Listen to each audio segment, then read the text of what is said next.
L'armée de terre doit se préparer à des conflits de haute intensité. Pour remporter la décision, sa préparation opérationnelle intègre Scorpion et change d'échelle.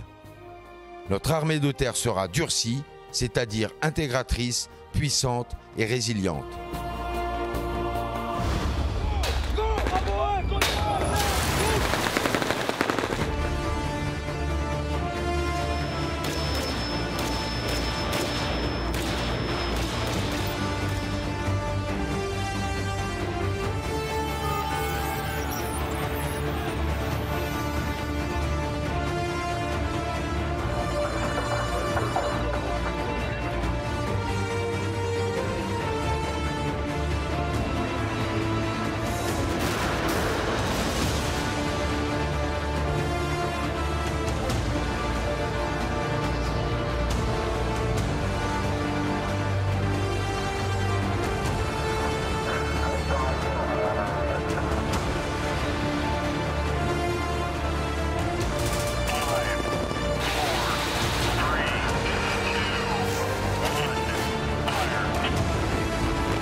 Mon général, mesdames, messieurs, bienvenue à la présentation des capacités de l'armée de terre 2020 en direct du plateau de Versailles-Satory et sur vos réseaux sociaux. Cette année, et dans ce contexte sanitaire particulier, l'armée de terre a déployé un échantillon représentatif de sa richesse humaine et de ses matériels majeurs pour vous faire vivre en un lieu unique l'essentiel de ses savoir-faire et de ses savoir-être. La présentation dynamique à laquelle vous allez assister depuis la tribune s'articulera autour de 3 tableaux qui auront la particularité de se dérouler au même moment, mais sur des théâtres différents, que ce soit en opération extérieure ou sur le théâtre national. Pour vous expliquer ces différents tableaux, pour vous transmettre des éléments de compréhension et pour donner la parole à des spécialistes, je serai accompagné par 2 journalistes de terrain, Lenny et Shems. Ils vous feront vivre cette présentation au plus près de l'action. Vous aurez également sur les écrans à ma gauche et à ma droite des informations techniques sur le matériel engagé dans la manœuvre. Mais avant cela, le chef d'état-major de l'armée de terre, le général d'armée Thierry Burkhardt, souhaite ouvrir la PCAT en nous livrant les éléments qui découlent de sa vision stratégique. Sans plus attendre, je vous propose de retrouver Lenny, qui est avec le général Burkhardt. Lenny, est-ce que vous nous recevez ? Oui, Arnaud, je suis avec le général Burkhardt. Bonjour, général. Bonjour. Alors, 2020 est une année particulière, et justement, cette année, comment va l'armée de terre ? L'armée de terre va bien. L'armée de terre va bien. Elle bénéficie d'un effort de réparation qui est extrêmement important. Elle est dans une dynamique de modernisation quasiment inédite. Ceci grâce à une LPM quasi historique. Et vous allez le voir, le soldat de l'armée de terre a le sourire. Pourquoi cette journée est-elle si importante pour l'armée de terre ? Alors pour l'armée de terre, cette journée est importante parce qu'elle nous permet ici, dans un espace relativement restreint, de présenter ses capacités. Alors bien évidemment, ça nécessite un petit effort d'imagination et un peu d'ingéniosité parce que l'armée de terre, en fait, quand elle s'engage bien évidemment sur des espaces beaucoup plus étendus et toujours de manière un peu décentralisée. Les capacités que vous allez voir, c'est les capacités qui sont aujourd'hui déployées sur les théâtres d'opération, sur les nombreux théâtres d'opération où l'armée de terre est engagée, mais on va également vous montrer les capacités que l'armée de terre est en train de recevoir dans le cadre de sa modernisation et dans le cadre du programme Scorpion. Et ça, c'est quelque chose ces nouvelles capacités, elles sont nécessaires parce que les menaces évoluent. Si on ne devait retenir qu'une seule chose de cette journée, qu'est-ce que ce serait ? Je pense que si on doit retenir les Français doivent retenir et doivent comprendre que leur armée de terre se prépare durement et sans concession pour faire face à de nouvelles menaces et à des affrontements plus durs. Et pour le soldat de l'armée de terre, ça veut dire que son entraînement va se durcir et devenir changer d'échelle, en fait. Général, merci. Je ne vous retiens pas plus longtemps car je crois que vous êtes attendu en tribune. Merci. Merci Lenny. Le général donc va maintenant rejoindre la tribune pour son allocution.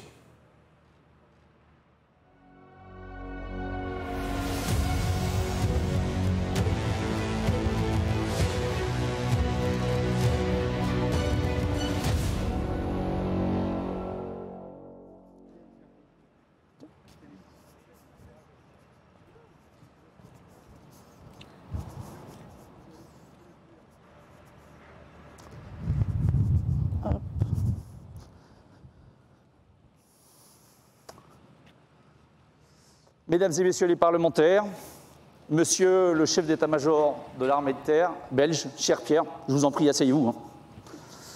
Mesdames et messieurs les officiers généraux, chers invités de l'armée de terre, chers amis alliés et étrangers, et bien sûr, chers auditeurs de l'Institut des hautes études de la défense nationale.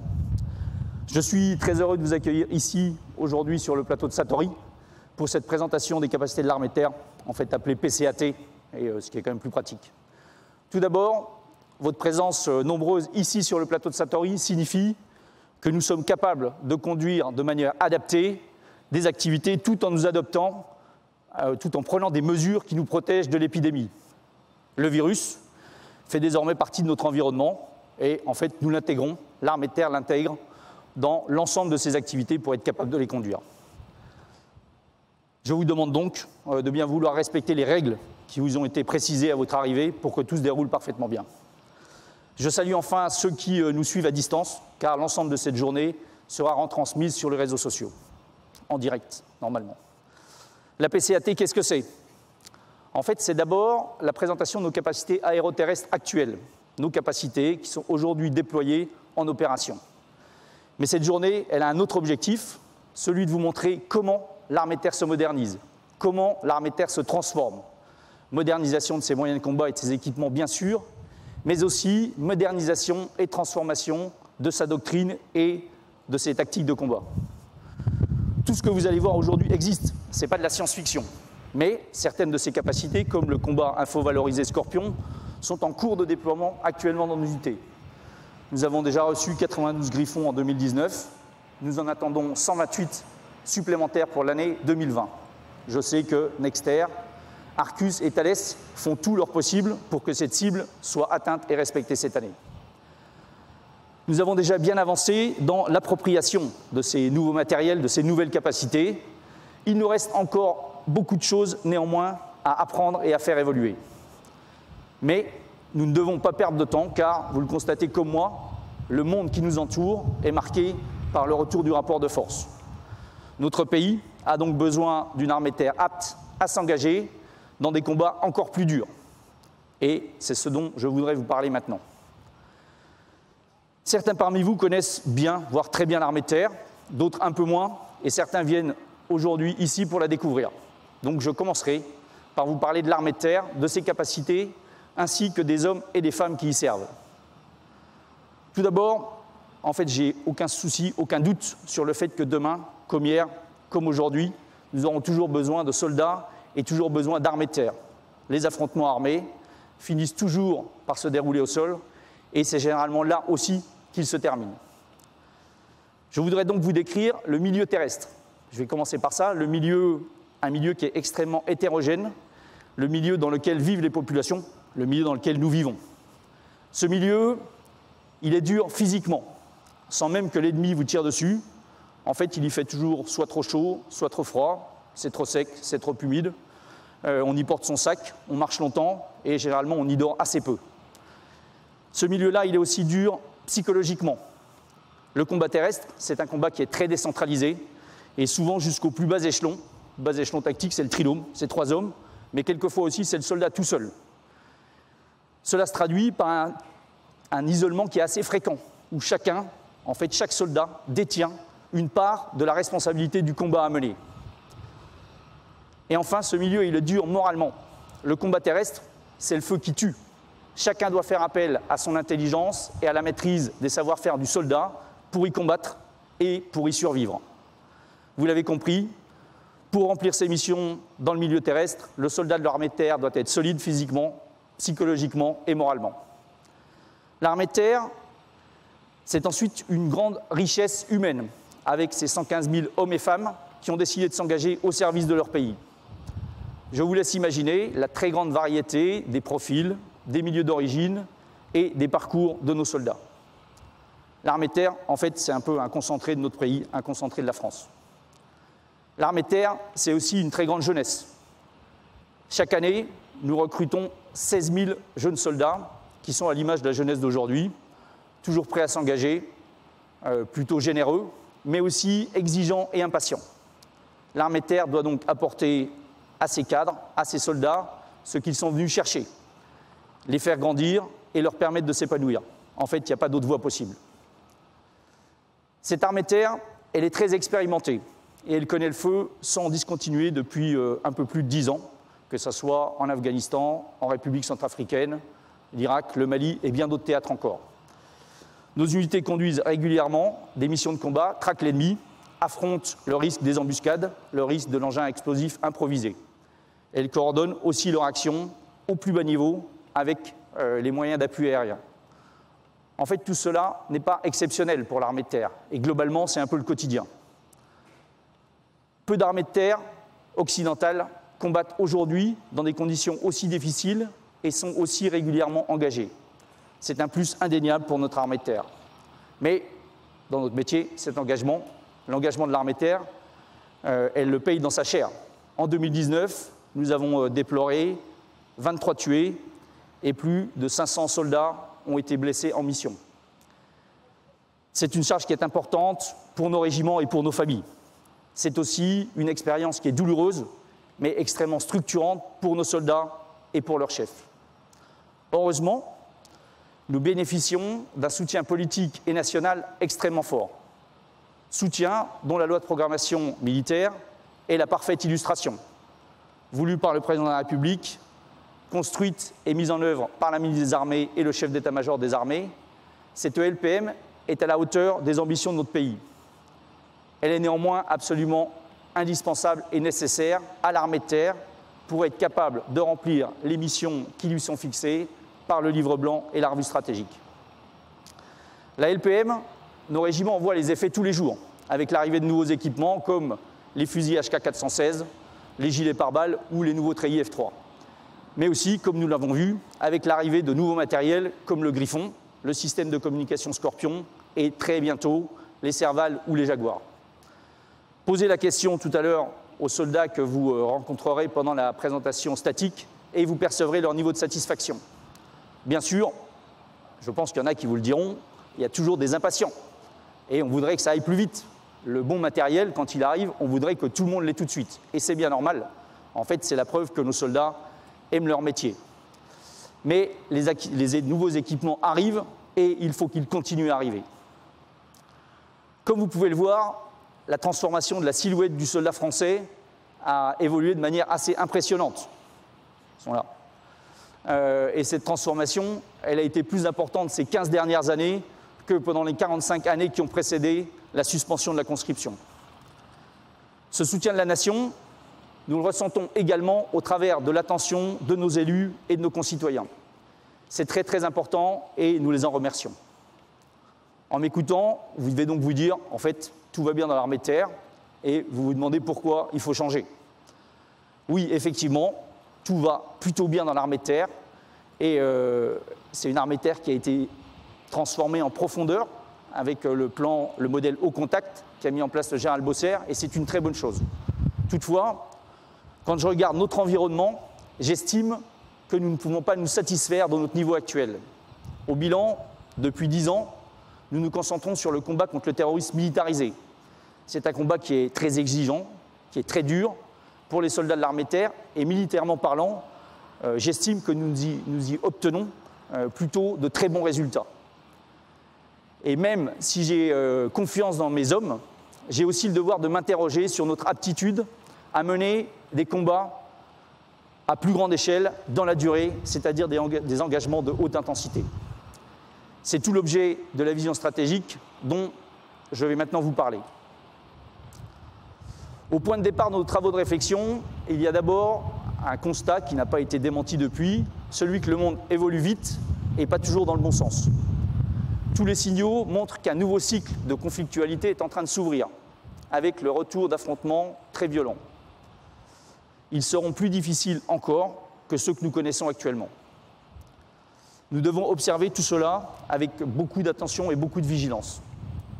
Ce que je constate, c'est qu'il y a d'abord un accroissement de la puissance militaire dans de nombreux pays qui profitent d'un système international affaibli. De plus, de nombreux États n'hésitent pas à tester, parfois brutalement, sans avoir peur d'aller à l'incident, voire à l'affrontement. Ce retour de la force s'explique aussi par le nivellement de la supériorité technologique occidentale.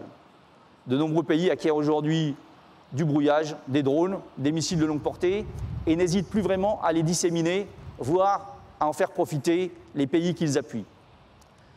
À la confrontation militaire directe s'ajoute désormais un emploi plus insidieux de la force, juste sous le seuil du conflit armé, avec des actions difficiles à attribuer. C'est dans le champ cyber, c'est la désinformation, c'est le harcèlement. Mais la vraie rupture, elle est probablement dans le champ informationnel, un champ qui devient un espace systématique de friction, voire d'affrontement. C'est pour moi probablement la rupture majeure dans le contexte d'aujourd'hui. En effet, dans un monde où l'émotion devient prépondérante, en fait, avec quelques images, quelques tweets, certains États ou groupes armés peuvent provoquer le désordre dans les esprits, dans les rues, voire peut-être dans nos unités. La propagande est quelque chose qui a toujours existé, mais c'est désormais quelque chose qui est beaucoup plus facile à mettre en œuvre et qui est à la portée de tous. Un des principaux vecteurs de cette guerre informationnelle est déjà en place et elle est dans notre poche, c'est notre smartphone. En fait, plus personne n'est à l'abri. Il nous faut donc réapprendre à être confrontés à un adversaire que nous ne choisirons pas et qui cherchera à nous imposer son rythme et sa volonté. Cet adversaire combinera les effets cinétiques et les effets matériels.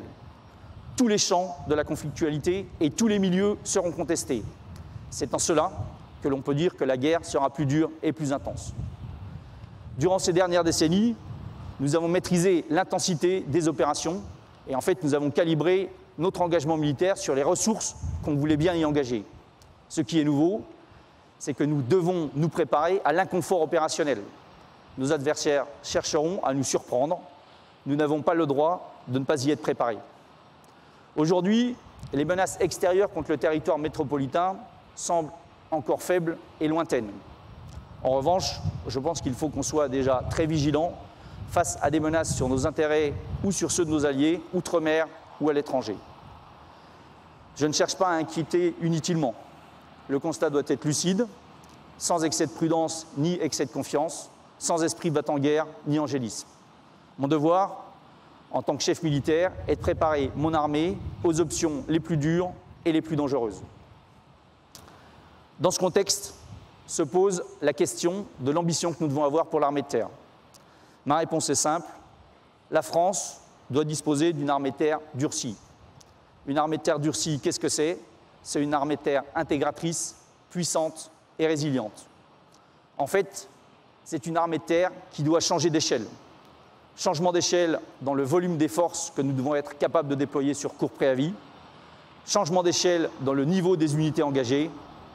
Changement d'échelle dans notre capacité à prendre en compte de nouvelles menaces. Et donc, en fait, changement d'échelle dans nos entraînements. Le futur concept d'emploi des forces terrestres devra prendre en compte des transformations stratégiques importantes. Sachons d'abord répondre aux stratégies indirectes de nos adversaires. De nombreux États développent des modes d'action hybrides, moins prévisibles, privilégiant la manipulation et la désinformation. Nous devons, nous aussi, faire peser de l'incertitude et créer de la surprise chez l'ennemi. Osons des modes d'action encore plus innovants. Réinvestissons des champs que nous avons délaissés, comme la ruse, la déception ou la désinformation. Poursuivons nos efforts d'intégration dans la manœuvre interarmée en combinant mieux nos actions de combat et informationnelles, et ce, dans tous les champs de la conflictualité. Soyons ensuite capables de devancer les stratégies adverses d'intimidation ou de fait accompli. L'armée de terre doit être capable de réagir vite pour éviter, voire prévenir un fait accompli qui s'exercerait sur nos intérêts. C'est aussi comme cela que nous sommes dissuasifs. Nous y arriverons en faisant peser sur nos adversaires la menace permanente d'un déploiement de forces suffisamment nombreuses, aguerries et déterminées. Notre système d'alerte doit nous le permettre. C'est en nous appuyant sur ce dispositif que nous avons pu engager cet été au Liban, en quelques jours, un bataillon de génie. En cas d'agression, notre chaîne de commandement et notre processus décisionnel doivent aussi nous permettre de reprendre très rapidement l'initiative. Il est enfin essentiel de disposer d'une aptitude réelle à conduire des opérations de haute intensité. Au Sahel, la menace aérienne est inexistante et celle des feux dans la profondeur est très faible. Il nous faut donc réapprendre à manœuvrer dans des environnements toujours plus hostiles et avec des milieux contestés. nous avons aussi un rôle à jouer pour renforcer notre interopérabilité avec nos alliés. La haute intensité ne se fera pas seule. Il est primordial de développer nos partenariats stratégiques comme celui qui nous rapproche aujourd'hui de nos alliés belges autour de Scorpion. C'est aussi dans ce sens que nous devons poursuivre et renforcer nos entraînements communs avec les Américains, les Britanniques, les Allemands, comme avec l'ensemble des Européens, mais également avec nos partenaires africains. Pour atteindre cette ambition d'une armée de terre durcie, nous avons un plan d'opération qui doit nous conduire à élever le niveau de notre préparation opérationnelle. Et comme pour tout plan d'opération, nous l'avons matérialisé sur une carte. Cette carte s'affiche maintenant devant moi et va s'animer au fur et à mesure de ma présentation. Je vous laisse le temps d'en prendre connaissance.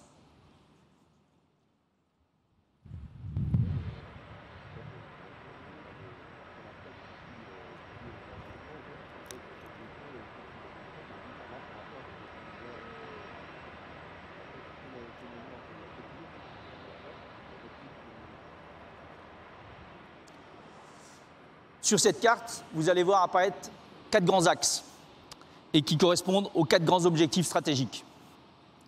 Ces objectifs que je vais vous détailler maintenant, ce sont les hommes, les capacités, l'entraînement et la simplification de notre fonctionnement. Ce qu'il faut bien comprendre, c'est que cette manœuvre se déroule dans la durée. L'objectif n'est pas que tout soit terminé à l'été 2021, c'est totalement illusoire et impossible. L'ambition, c'est une armée de terre durcie à l'horizon 2030. Pour atteindre ces 4 objectifs, 12 projets ont été identifiés. Certains seront rapides à conquérir, d'autres un peu moins, d'autres prendront beaucoup de temps. C'est donc aussi une manœuvre dans la profondeur, avec d'autres objets qui apparaîtront au fur et à mesure que nous conquérerons ces différentes lignes d'opération. Je n'aurai pas le temps, et ce serait inutile de vous présenter l'ensemble de ces projets. Je vais en évoquer quelques-uns, mais vous pouvez prendre connaissance des autres dans la documentation qui vous a été fournie. Le premier objectif concerne les hommes, des hommes et des femmes qui doivent être à la hauteur des chocs futurs. Cet objectif sera atteint en consolidant les critères de recrutement et en durcissant la formation. Il faudra aussi veiller à garantir les meilleures conditions d'exercice d'un métier dur et exigeant. Nos soldats ne sont pas des machines et leur morale est donc un point clé. S'ils s'entraînent durement, nous leur devons en retour une juste reconnaissance. Outre la formation morale qui se développe par l'aguerrissement physique et psychologique, il nous faut aussi leur inculquer une autre forme de résistance, la résistance aux actions d'influence de nos adversaires. Il nous faut également une réserve plus employable et plus opérationnelle. Des travaux sont en cours pour déterminer le rôle que la réserve pourrait jouer dans un conflit de haute intensité. Le deuxième objectif concerne nos capacités, qui doivent nous permettre de surclasser nos adversaires. L'armée de terre a lancé, depuis plusieurs années, une réflexion en profondeur sur le combat collaboratif. Nous en voyons aujourd'hui les premiers résultats avec le système Scorpion, qui démultipliera les capacités de nos unités de combat. Vous le verrez pendant la démonstration, Scorpion apporte une compréhension partagée du champ de bataille. Cette compréhension partagée modifiera significativement la manœuvre tactique et logistique et le commandement de celle-ci.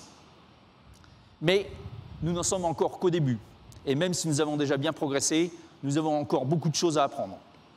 En 2021, un groupement tactique interarmes Scorpion sera déployé sur un théâtre opérationnel. En 2023, notre objectif est de déployer une brigade Scorpion. La prochaine étape sera la modernisation de nos brigades blindées, avec entre autres le MGCS, futur char de combat franco-allemand, qui remplacera le Leclerc et le Léopard 2 à l'horizon 2035.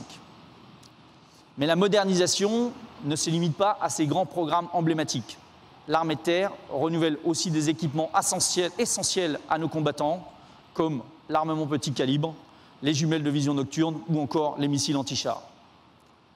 Tous ces projets doivent néanmoins être intégrés à une réflexion plus large sur la part grandissante des technologies dans les systèmes d'armes. C'est la raison pour laquelle nous devons rechercher en permanence le juste équilibre technologique. Ce juste équilibre technologique est la condition du maintien de notre supériorité opérationnelle.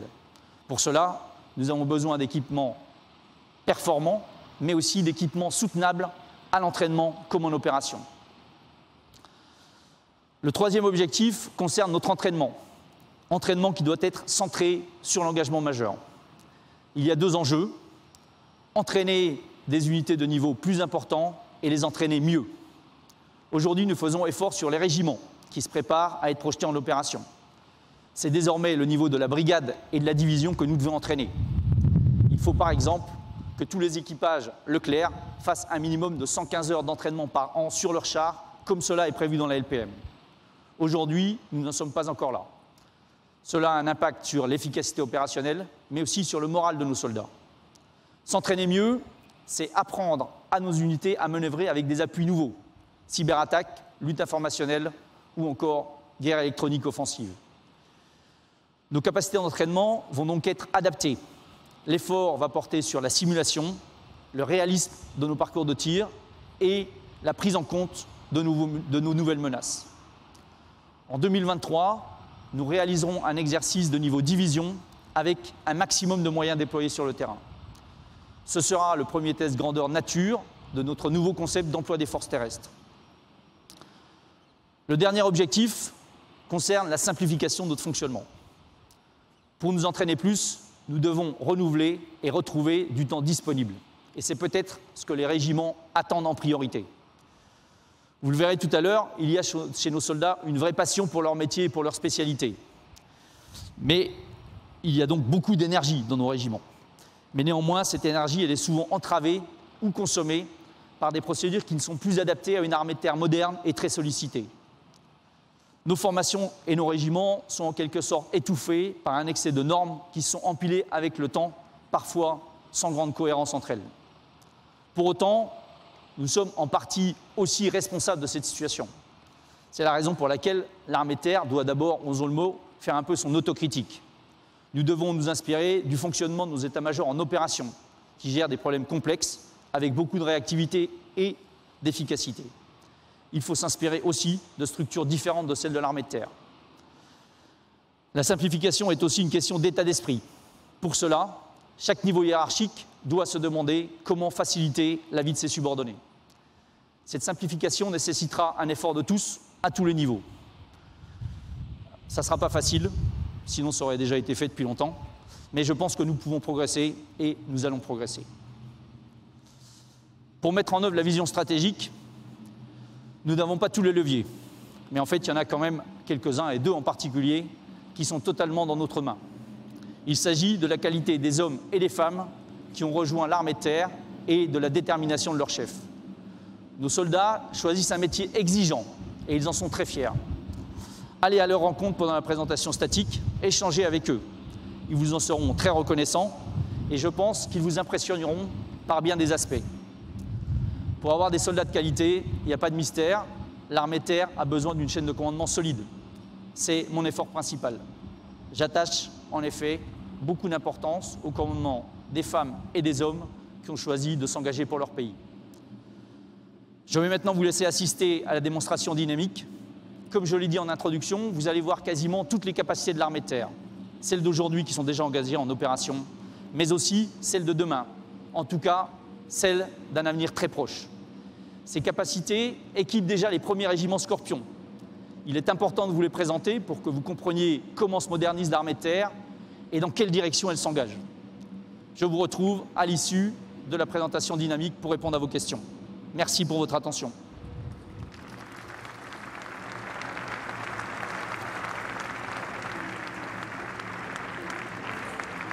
Merci mon général. Je vous laisse regagner votre place en tribune.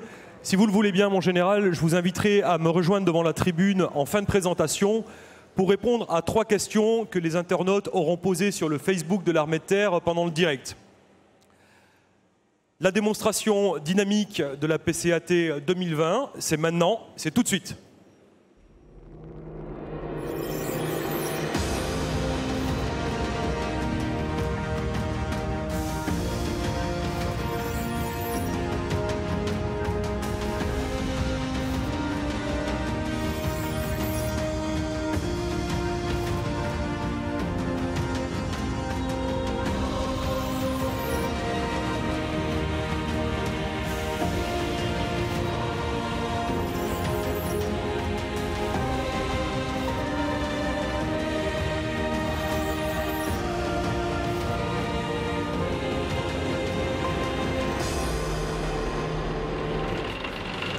Shems, vous êtes en direct du poste de commandement de l'opération dans laquelle la France est engagée. Est-ce que vous pouvez nous faire un point sur les événements qui ont conduit au conflit en cours dans cette région ? Arnaud, effectivement, je me trouve au cœur du poste de commandement, là où les décisions sont transformées en ordre et en action sur le terrain. Pour faire simple, la France est engagée avec ses alliés dans une intervention multinationale sous couvert d'une résolution du Conseil de sécurité de l'ONU. Le but est de redonner sa souveraineté à Sabha, un pays qui connaît une forte déstabilisation depuis une dizaine d'années. La situation s'est fortement dégradée ces dernières semaines et les combats ont débuté il y a quelques jours. Mais regardons plutôt cette carte. Le pays Sabha, aux marges de l'Europe, est depuis 15 ans le théâtre d'une guerre civile ininterrompue. Deux camps rivaux, rouge et bleu, s'y disputent la souveraineté. De nombreux États voisins y convoitent également des aires d'influence et la mainmise sur des ressources naturelles du pays. Au nord, le pays cubain, puissance régionale aux capacités militaires complètes et de haute technologie, apporte un soutien politique et militaire au camp rouge et à ses milices. Il mène depuis plusieurs mois une politique agressive à l'égard de quelques îles au large de la côte de Sabha, dont l'île de Carros. Depuis le mois de juin 2020, Cuban semble avoir décidé d'accentuer la pression pour régler le différend local à son seul avantage. Pour cela, il a déployé de manière couverte de nombreux conseillers militaires au profit des milices rouges, ainsi que des unités de forces spéciales pour appuyer une vaste offensive devant conduire à la conquête de la zone bleue. Malgré les discussions diplomatiques, la France a décidé dès le mois de juillet de préparer une intervention militaire au Sabha avec le renfort de capacités alliées, craignant une déstabilisation géopolitique dans la région. Au même moment, les violences xénophobes et nationalistes se répandent en rouge comme en bleu. Les milices rouges recrutent des enfants soldats dans les zones occupées. Rapidement, le ministère des Affaires étrangères invite les ressortissants français à rentrer en métropole car quelques jours après, des combats intenses ont débuté entre les deux factions rivales, marquant le début de l'offensive rouge. Appuyé par l'aviation cubaine et malgré les protestations de la communauté internationale, Bleu est bombardé et de nombreux civils fuient les zones de combat. Le 12 septembre 2020, la mission diplomatique en zone rouge subit des tirs indirects de roquettes difficilement attribuables, provoquant la mort de 12 diplomates. Face à la dégradation rapide de la situation et aux provocations inacceptables de Cuban, la France et certains de ses alliés décident alors de déclencher le 14 septembre l'opération Reine de Sabha. Mon colonel, vous êtes le chef d'état-major de la force terrestre Griffon. Pouvez-vous nous présenter l'opération ? Bien sûr. L'opération Reine de Sabha a été déclenchée le 14 septembre et la force Griffon est déployée en totalité en zone bleue depuis le 1er octobre. Sous commandement français, elle est constituée d'une brigade interarmes composée de 5 régiments organisés en groupements tactiques interarmes, les GTIA, soit un GTIA infanterie belge, 2 GTIA dominante infanterie et 2 GTIA dominante blindée français, ainsi que d'un groupement aéromobile français, regroupement des hélicoptères de reconnaissance et d'attaque, des hélicoptères de manœuvre. Cette dernière unité est renforcée d'hélicoptères de transport lourd d'un partenaire allié. La force Griffon est enfin constituée d'un groupement logistique qui assure le ravitaillement, la maintenance et le soutien santé de la force. Elle comprend enfin des groupements spécifiques comme le groupement de recherche multicapteurs qui regroupe nos moyens de renseignement spécialisés. Notre mission est de reconquérir les enclaves saisies par les forces cubaines et leurs alliés dans la zone bleue. Les premiers combats ont eu lieu le 2 octobre. Depuis, nous rencontrons une forte résistance cubaine et notre ennemi a mis en œuvre l'ensemble de ses moyens, dont son artillerie conventionnelle et chimique. Il utilise également en nombre des mines antipersonnelles. Merci mon colonel. À vous Arnaud. Merci mon colonel, merci Shems. Pour aider à la prise de décision et avant d'engager toute action sur le terrain, la force terrestre dispose de capacités de renseignement, d'action spéciale et cyber pour agir dans la profondeur du champ de bataille. Afin de faciliter son intervention et désorganiser l'ennemi, le chef d'état-major de la force terrestre a demandé le déclenchement d'une opération menée par les forces spéciales terre. Cette opération vise à détruire un objectif clé, ici le poste de la défense solaire ennemi. Vous l'avez à droite de la tribune. Afin de préparer cette opération, une équipe du 13e régiment de dragons parachutistes a été larguée il y a quelques jours et à très haute altitude pour ne pas être repérée. Sa mission, obtenir du renseignement sur le dispositif ennemi.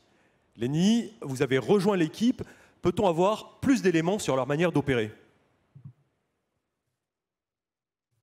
Oui Arnaud, je suis avec Paul, Pierre-Yves et Florian dans la cage dans laquelle ils vivent et travaillent depuis plusieurs jours. Ils utilisent tous les moyens mis à leur disposition pour observer et transmettre, de jour comme de nuit. Paul, quelles sont les qualités chez un équipier de recherche? Les principales qualités sont la rigueur professionnelle, afin de mener à bien et remplir les missions qui nous sont attribuées, de l'autonomie, puisque nous travaillons en petite équipe et qu'on peut durer dans le temps sur le terrain, de la rusticité, de la discrétion, et la plus grande qualité reste l'humilité à mon sens. Leur mission, délimiter le dispositif ennemi et renseigner le commandement des opérations spéciales en vue de l'intervention. Ces informations sont remontées à l'état-major des armées, plus précisément au Centre de planification et de conduite des opérations, le CPCO, en attente de validation de l'opération à suivre. Merci beaucoup Lenny. Je vous propose justement maintenant de retrouver le colonel Vincent depuis le CPCO à Balard. Mon colonel, est-ce que vous pouvez nous dire en quelques mots quel est le rôle du CPCO et comment tout cela s'articule? Oui, bien sûr. Donc, comme vous le savez, toute opération militaire s'articule autour d'une structure de commandement qui agit avant l'engagement pour le planifier et pendant pour conduire l'action de la force. Le centre de planification et de conduite des opérations, le CPCO, est à la tête de cette structure qui est située au cœur de l'hexagone Balard. C'est en quelque sorte le cœur nucléaire des opérations françaises. Le CPCO est un échelon stratégique. Il organise le recueil du renseignement nécessaire à la préparation d'une opération et synchronise l'action interarmée et interalliée quand la force intervient au sein d'une coalition également. Le CPCO exerce pour le compte du CEMA la permanence et la continuité du commandement stratégique des engagements opérationnels des armées françaises. Les ordres du niveau stratégique sont déclinés ensuite au niveau opératif sur la zone d'action. Et pour ce faire, l'armée de terre déploie sur le théâtre des opérations des postes de commandement qui vont assurer à leur niveau la planification et la conduite de la bataille aéroterrestre. Ces postes de commandement s'interfacent également avec leurs homologues de la marine, de l'armée de l'air et des forces spéciales pour garantir la convergence des effets matériels et immatériels qui sont appliqués sur l'adversaire. Ils intègrent bien entendu la dimension logistique nécessaire à l'autonomie et à la résilience de la force et ils s'assurent de la disponibilité des moyens de l'armée de terre ou des autres composantes nécessaires aux opérations. Voilà. Et puis, comme disent nos alliés, same team, same fight. Je dois y aller puisque nous avons une opération aéroterrestre en cours. Merci beaucoup, mon colonel. Shems, je crois que vous avez quitté le poste de commandement. Où êtes-vous? Eh bien Arnaud, j'ai embarqué à bord du Caracal des forces spéciales qui s'apprêtent à intervenir. Il faudra tout d'abord que l'hélicoptère Gazelle, qui va vous survoler d'une minute à l'autre, neutralise les gardes ennemis pour permettre la dépose au sol des opérateurs par corde lisse. L'opération commence.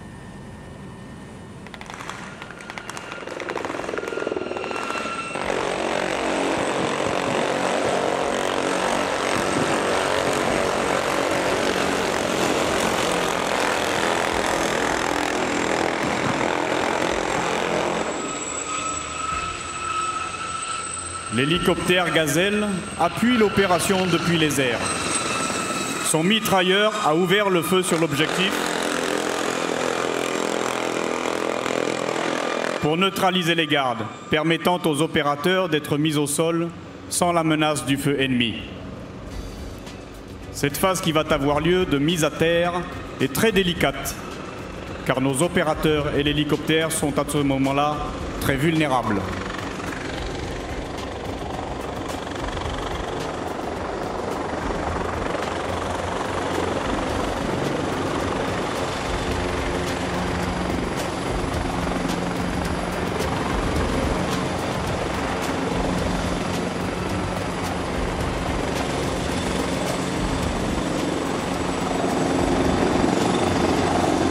La mise en place par corde lisse ne s'impose pas ici dans une plaine, mais ce savoir-faire permet de déposer un groupe embarqué dans l'hélicoptère sur des objectifs ponctuels, où l'hélicoptère ne peut pas se poser.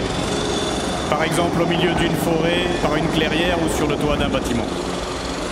Ce savoir-faire réclame une grande rigueur et un entraînement abouti, car les soldats ne se tiennent qu'à la force de leurs mains.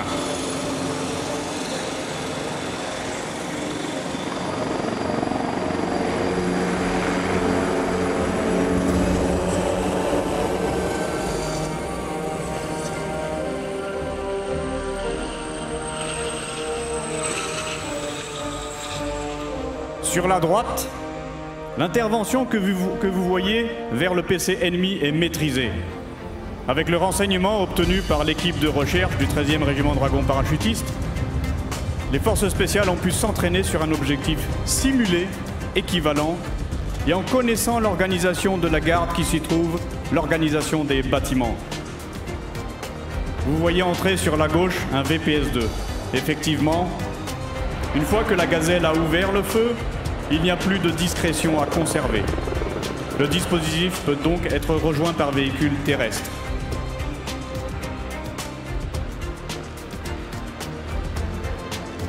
La préparation d'une telle opération est indispensable pour s'assurer du succès de cette action qui doit être fulgurante et dont il est nécessaire de s'assurer du rapport de force entre l'unité spéciale amie déployée et l'ennemi présent.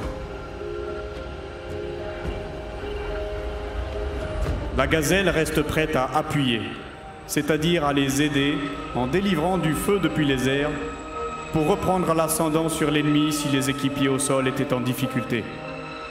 Les hélicoptères d'attaque et de manœuvre ne se posent pas, ils restent réactifs, en mesure de revenir sur place en quelques secondes.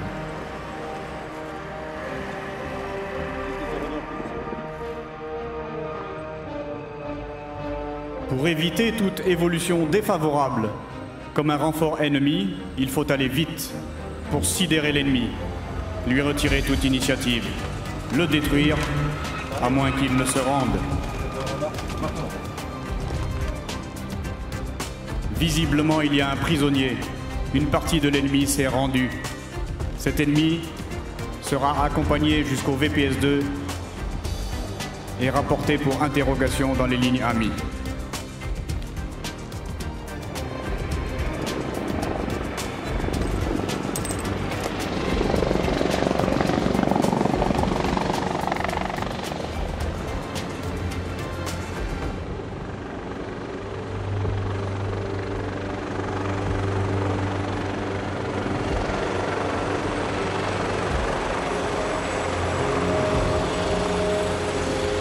Vous voyez rejoindre vers le Caracal l'équipe de recherche du 13e régiment de dragons parachutistes qui s'était infiltrée il y a quelques jours. Ils sont équipés d'une tenue de camouflage particulière, déployés dans la profondeur des lignes ennemies. Et en tout petit détachement, ils doivent donc se déplacer avec la plus grande sûreté.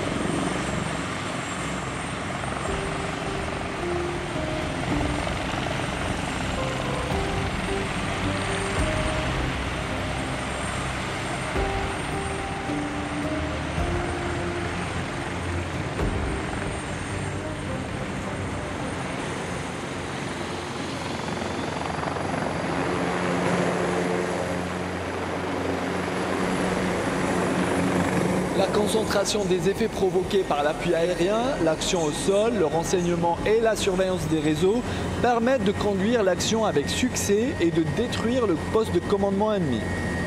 Les opérateurs de forces spéciales ont eu l'opportunité de faire un prisonnier qui a été emmené avec le véhicule de patrouille spécial VPS-2. Eux ont été récupérés par l'hélicoptère.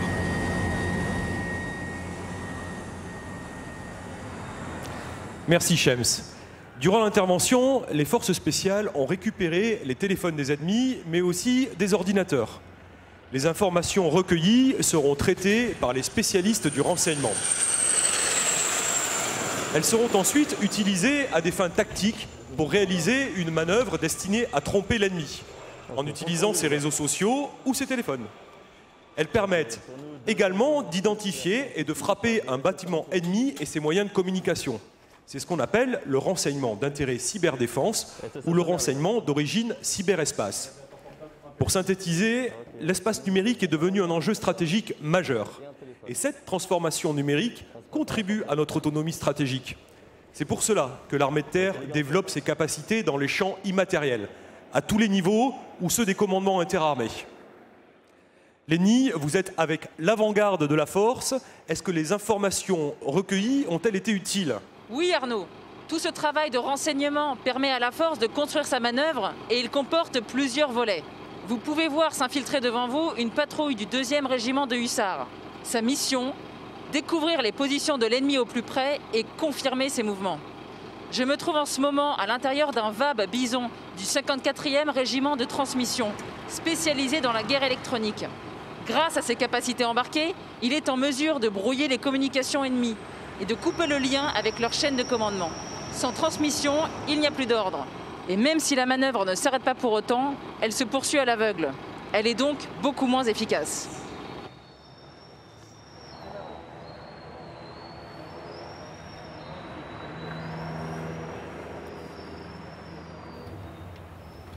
Et le résultat se voit immédiatement grâce aux capacités de détection électromagnétique dont vous parliez. L'organisation du commandement ennemi et son dispositif sur le terrain sont dévoilés. C'est le recueil et l'analyse de ces éléments qui vont permettre à la force d'organiser des frappes dans la profondeur du dispositif ennemi. Merci Shems. Parmi leurs capteurs, les unités de renseignement possèdent également des drones. Le drone Black Hornet, par exemple, est un nanodrone particulièrement discret qui peut évoluer dans un rayon de 2 km. Le drone Patroller, que vous avez sur l'écran, possède quant à lui un rayon d'action de 150 km. Il est doté de moyens de détection optique et radar. Cela permet de recouper le renseignement sur l'ennemi dont le poste de commandement et les troupes se trouvent à votre gauche. Et la manœuvre ne s'arrête pas là.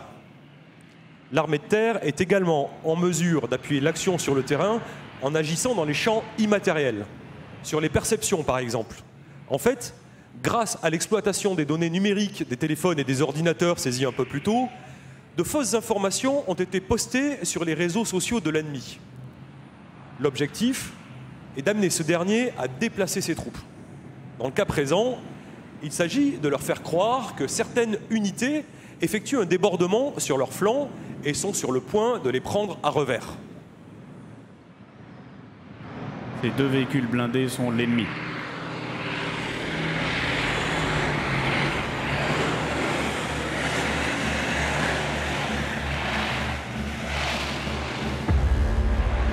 Vous avez vu, il se replie. La manœuvre de déception a donc bien fonctionné.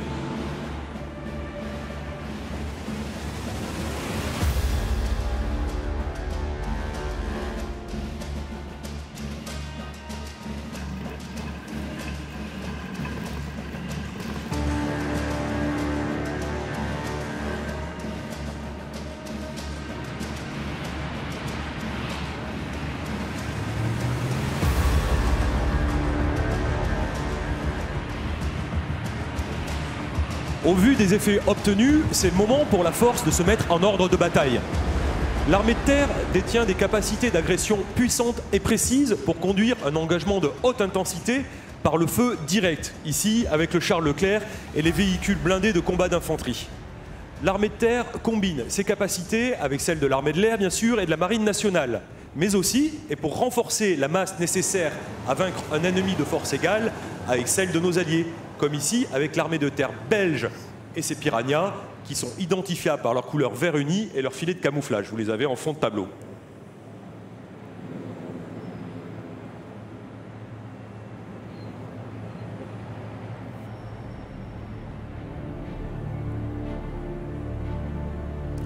Pour répondre aux besoins du combat de haute intensité, l'armée de terre se transforme.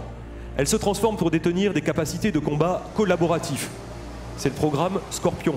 Il est illustré ici par l'arrivée des 2 véhicules Griffon. Alors, le système d'information et de combat Scorpion intégrera aussi bien les nouveaux matériels majeurs de l'armée de terre que ses équipements actuels.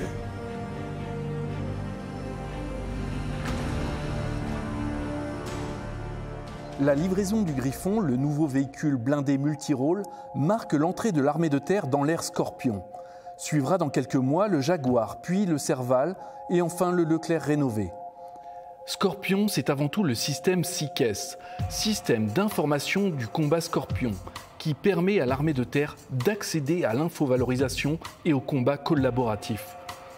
Grâce au SICES, l'ensemble des véhicules intègre la bulle Scorpion, une bulle opérationnelle aéroterrestre complète et intégrée.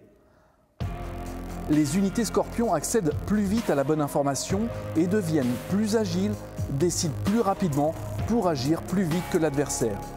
Cette infovalorisation contribuera à donner une forme collaborative au combat, exploitant ainsi les performances de détection, d'agression et de protection offertes par ces véhicules nouvelle génération.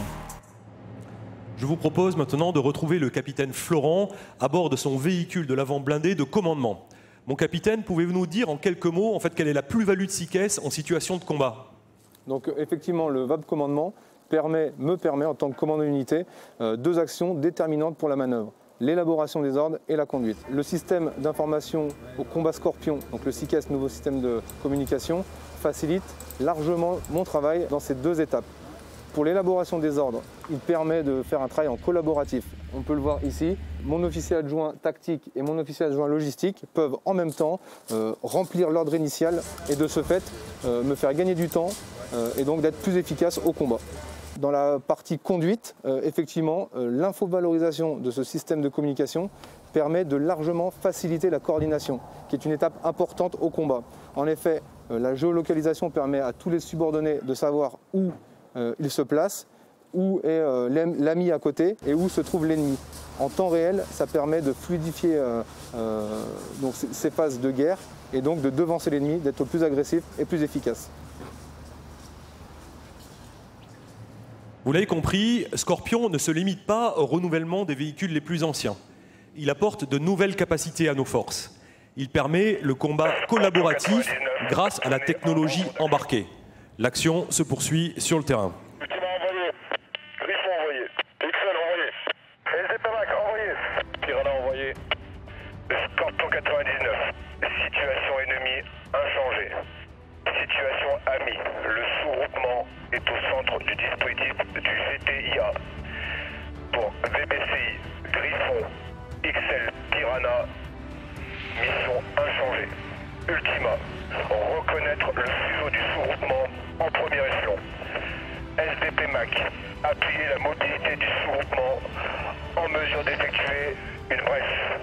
Dans l'ordre, faites l'aperçu. VBCI aperçu. Ultima aperçu. Griffon aperçu. XL aperçu. SDPMAC aperçu.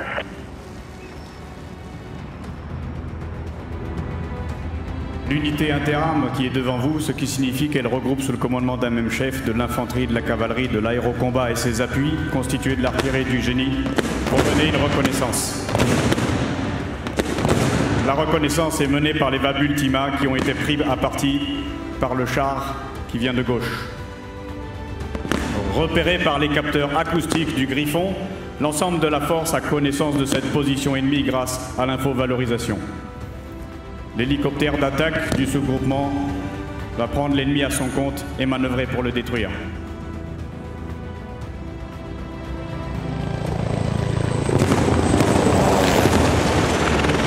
Le char ennemi est détruit.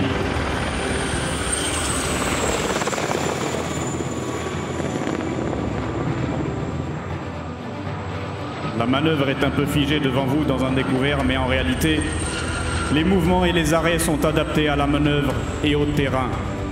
Cela afin de se soustraire de la vue de l'ennemi et de se protéger des tirs. Les actions sont le plus souvent réalisées de nuit.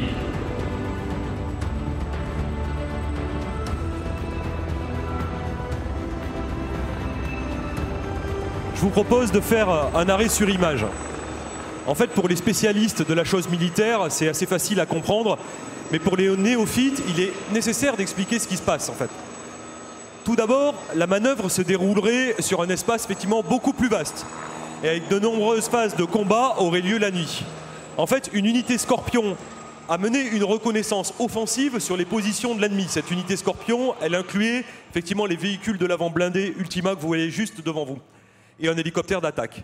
L'ennemi a pris à partie les 2 véhicules de l'avant blindé et les capteurs acoustiques du Griffon ont identifié immédiatement l'origine du tir et ont transmis automatiquement via SICES l'information au VAP de commandement. C'est ce dernier qui a donné l'ordre au Tigre de détruire le véhicule. Le Tigre n'avait pas de visuel sur la cible, il a donc effectué une manœuvre pour avoir un angle de tir. Toute cette séquence de combat collaboratif ne dure en réalité que quelques secondes. Les systèmes embarqués de nouvelles technologies apportent une aide déterminante au combat et permettent une diffusion bien au-delà de la scène réduite qui est présentée devant vous. En fait, l'ensemble des unités de la force sont dans la bulle Scorpion. À l'échelle du théâtre, cela représente plusieurs dizaines de kilomètres.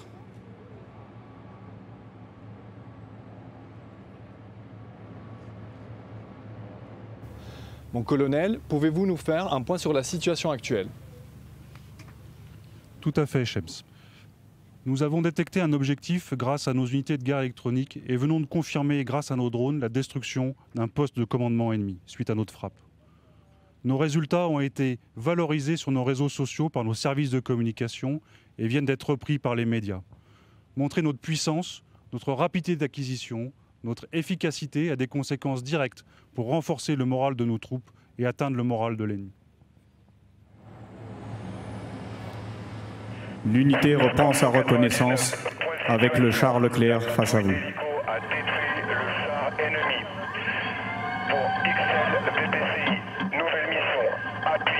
Ultima, Griffon, Piranha, pour vous reconnaître le fuseau du sous-groupement en première échelon. Merci. Un Scorpion en avant. Excel, départ.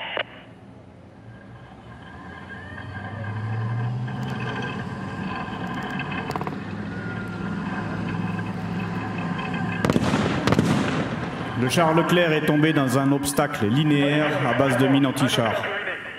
Le niveau de protection du char a préservé l'équipage, mais, déchenillé, le char ne peut plus se déplacer. Le chef de peloton rend compte à son commandant d'unité qui va engager sa section du génie pour ouvrir l'obstacle afin de permettre la poursuite de la manœuvre.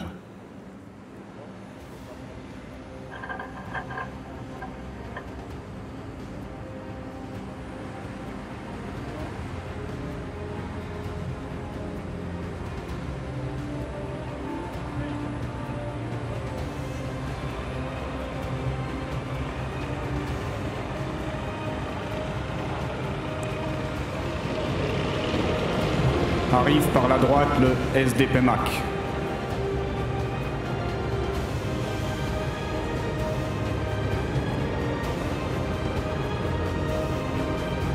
L'armée de terre détient et développera des capacités nécessaires pour s'affranchir des obstacles valorisés par l'ennemi dans l'ensemble du champ de bataille, avec du bréchage d'obstacles minés par exemple. Le SDP MAC ici réalise le bréchage de la bande minée, c'est-à-dire l'ouverture sous le feu par moyens pyrotechniques et sans exposer nos soldats.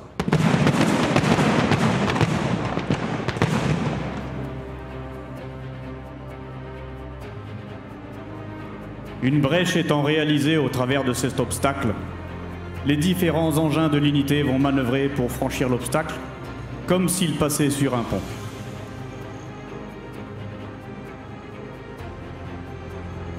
Est entré sur la droite au fond du dispositif un canon César qui appuiera par ses feux d'artillerie 155 mm la poursuite de la manœuvre.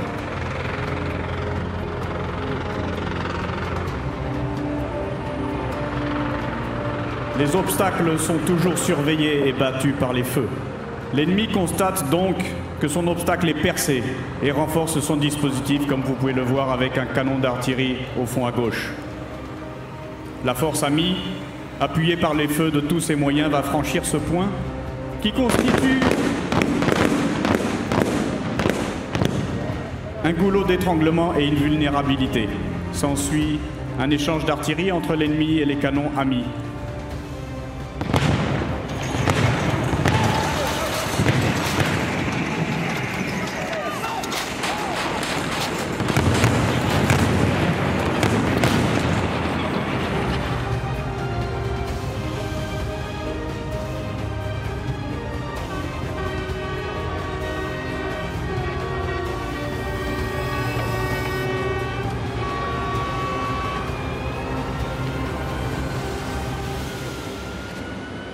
Dans ce tir d'artillerie, l'ennemi a utilisé des obus chimiques.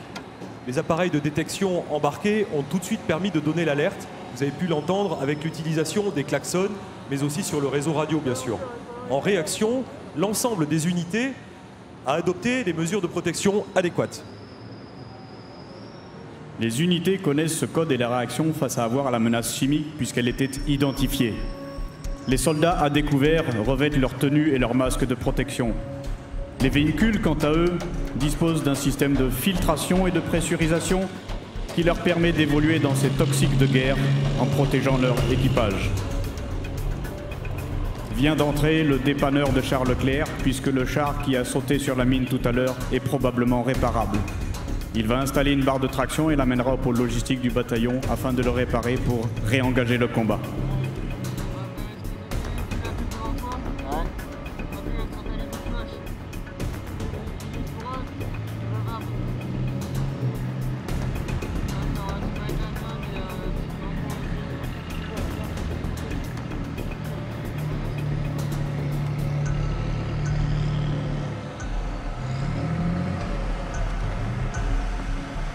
L'ennemi renforce son dispositif en observant le bréchage de son obstacle.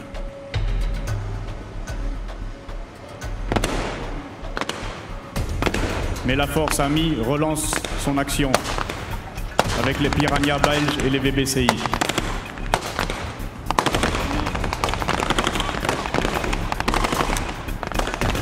Arrivé au contact de l'ennemi, qu'elle attaque en mouvement par ses feux, notre unité engage le combat à pied. Les groupes vont dépasser les positions ennemies pour inclure toute la menace connue dans leur dispositif et ils iront reconnaître les véhicules détruits pour s'assurer de la destruction ou de la neutralisation de l'ennemi.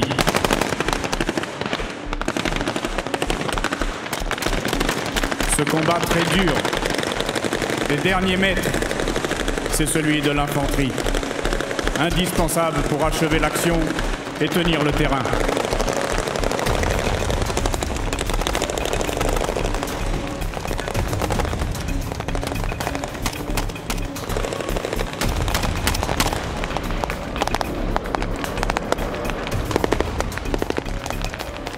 Vous voyez entrer le LRU, lance-roquette unitaire.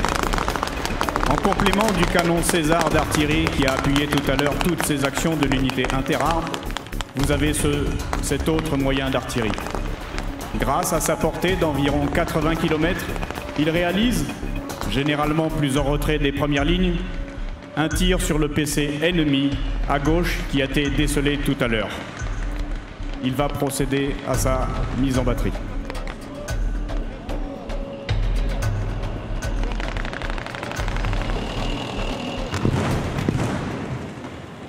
Nous avons largement évoqué la modernité des matériels, mais qu'en est-il en fait des femmes et des hommes qui sont le cœur de l'armée de terre?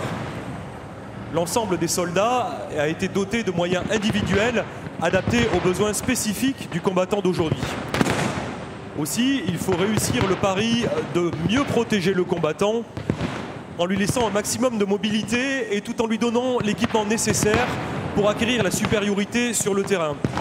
Je vais rejoindre un soldat maintenant qui est équipé avec les derniers éléments en dotation dans l'armée de terre. Vous aurez bien sûr la possibilité d'aller voir ces éléments, ces équipements de beaucoup plus près tout à l'heure pendant la démonstration statique. Alors très rapidement, parce que le chef d'état-major de l'armée de terre en a déjà parlé tout à l'heure, on constate que par rapport à la silhouette d'il y a quelques années, le soldat il est mieux équipé. Il est mieux équipé pourquoi? Parce qu'il a une tenue qui lui permet une amplitude de mouvement sur le terrain et de pouvoir continuer le combat avec agilité. Il est mieux équipé, pourquoi? Parce qu'il a le nouveau fusil de l'armée de terre, le HK416F. Ce fusil peut accueillir des optiques qui permettent d'acquérir la cible beaucoup plus rapidement. Il est mieux équipé aussi, il a des jumelles de vision nocturne qui lui permettent de voir la nuit. Il est mieux protégé. Il a un nouveau gilet de combat, un nouveau gilet balistique qui lui offre une protection sur le devant et sur le dos bien sûr, mais aussi sur les côtés, latéralement. Et enfin, il est mieux connecté. Il a 2 systèmes de communication. Un premier qui va lui permettre d'être en contact avec son chef de groupe. Un groupe, c'est 9 personnes. Et le deuxième qui va lui permettre d'être en contact avec son chef de section. Une section, c'est 30 personnes. Merci beaucoup.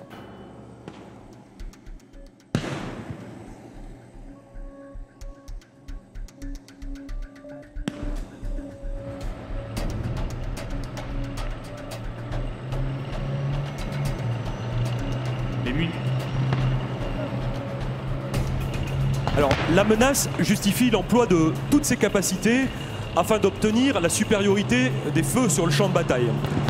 C'est aussi ce besoin impératif d'agir en masse, en coalition, qui se traduit ici, bien sûr, par l'intégration de l'armée de terre belge au programme Scorpion, à travers le dispositif Camo.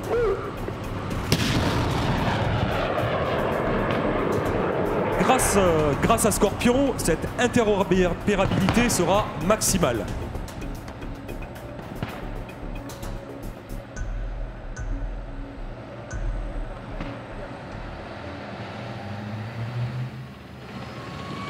Arnaud, avec le programme Scorpion, l'armée de terre est entrée dans l'ère de l'infovalorisation. Le but de cette dernière est de disposer rapidement de l'information pour pouvoir comprendre la situation et agir le plus rapidement possible contre nos ennemis en prenant la bonne décision, en la prenant vite et en la partageant jusqu'au plus bas des échelons. Merci Shems. Alors quand on parle de combats de haute intensité, compte tenu du volume des forces engagées et de la dureté des combats, les pertes humaines et matérielles, comme les consommations en munitions, seront considérables. En fait, les flux logistiques de munitions et la régénération des équipements détruits ou endommagés vont de fait être dimensionnants dans la manœuvre d'ensemble. Vous l'aurez compris, il faut penser réapprovisionnement. Et ça, c'est la mission des hommes et des femmes du soutien.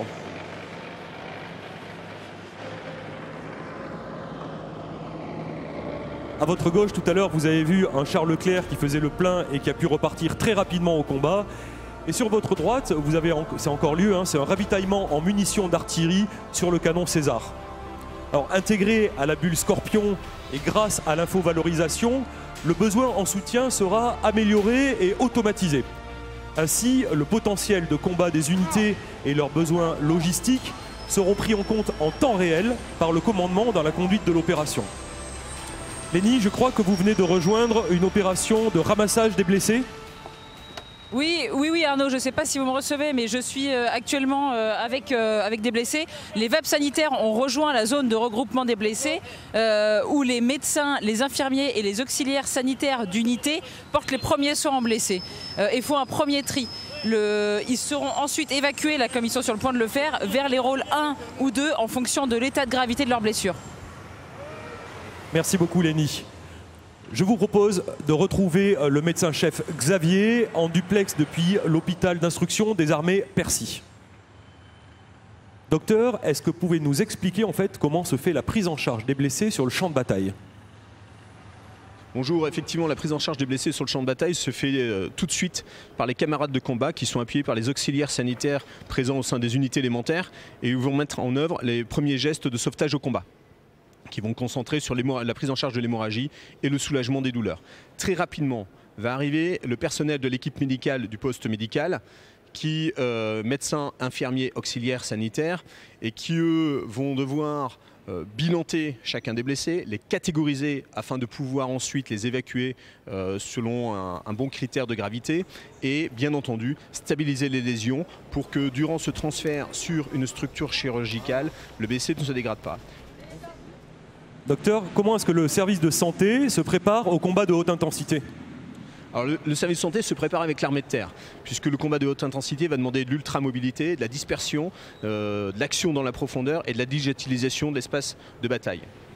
Ces différents paramètres nous ont amené déjà à décider de la création d'opérateurs de premiers secours au sein des unités élémentaires, en plus des auxiliaires sanitaires. Deuxièmement, on va paramédicaliser l'avant avec des infirmiers à bord de Griffon en module en version santé. Les médecins qui vont aussi être sur l'avant seront en Serval version santé, donc la dimension Scorpion adaptée au soutien médical. Et sur le plan chirurgical, c'est la création dès à présent des antennes de réanimation et de chirurgie de sauvetage qui vont remplacer nos antennes chirurgicales afin de disposer d'une capacité chirurgicale de niveau 2 plus mobile, plus moderne et adaptée au combat de demain. Merci docteur, c'est très clair. Au même moment, sur l'île de Carros, une milice armée extrêmement violente vient de s'emparer de l'aéroport que vous avez au fond pour permettre à ses alliés de déployer une force militaire qui empêcherait toute sortie de crise par des moyens diplomatiques. Les forces militaires locales n'ont pas les moyens de s'interposer. Le deuxième tableau de la présentation, c'est maintenant.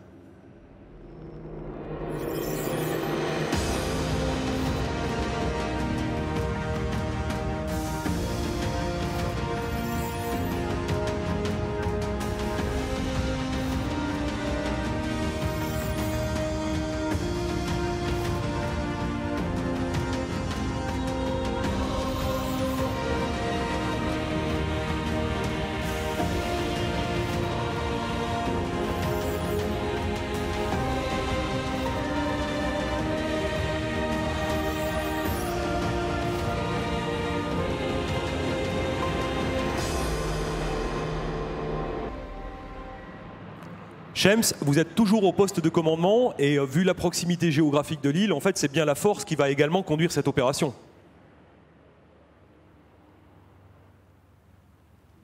Oui, c'est exact Arnaud. Je suis toujours avec le colonel Cyril. Mon colonel, pouvez-vous nous décrire la situation? Oui, Shems. Face à notre déploiement au Sabah et après sa mise en échec prévisible après une semaine de combat, le pays cubain tente un coup de force. Il vient de déployer une force navale qui fait actuellement route vers l'île de Carros. La France a décidé de devancer cette stratégie du fait accompli sur un deuxième front et d'apporter son concours au gouvernement Carros qui le demande. À la suite d'une reconnaissance effectuée par un drone de l'armée de l'air, les renseignements révèlent une présence des milices pro-cubaines qui entravent toute utilisation de l'aéroport. Il faudra donc s'en emparer par la force, en prenant en compte bien sûr l'imbrication des milices avec la population. Pour cela, une opération par la voie des airs avec l'appui de la Marine nationale depuis le large nous est apparue comme la meilleure option pour saisir au plus vite ce point d'entrée essentiel. Nous avons donc déclenché cette nuit une opération aéroportée depuis la France, dont l'objectif est de s'emparer de l'aéroport de Carros et de le tenir jusqu'à l'arrivée des moyens plus lourds qui abordent l'île grâce à une opération amphibie. Merci beaucoup pour ces précisions. En fait, les commandos parachutistes ont été largués à très grande hauteur. Ils vont s'emparer des infrastructures qui se trouvent en fond de tableau sur votre droite. Une deuxième équipe, elle, a balisé derrière la tribune une zone de largage afin de permettre la mise à terre de l'unité parachutiste et de ses appuis. Ils vont neutraliser les éléments de protection autour des infrastructures et donner le signal de largage pour le reste des unités. Vous apercevez les fantassins du groupe commando parachutiste, le GCP, au fond du découvert qui sortent de la lisière.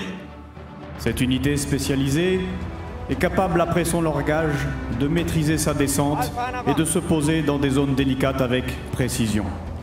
Ils se sont regroupés pour manœuvrer et abordent leur objectif.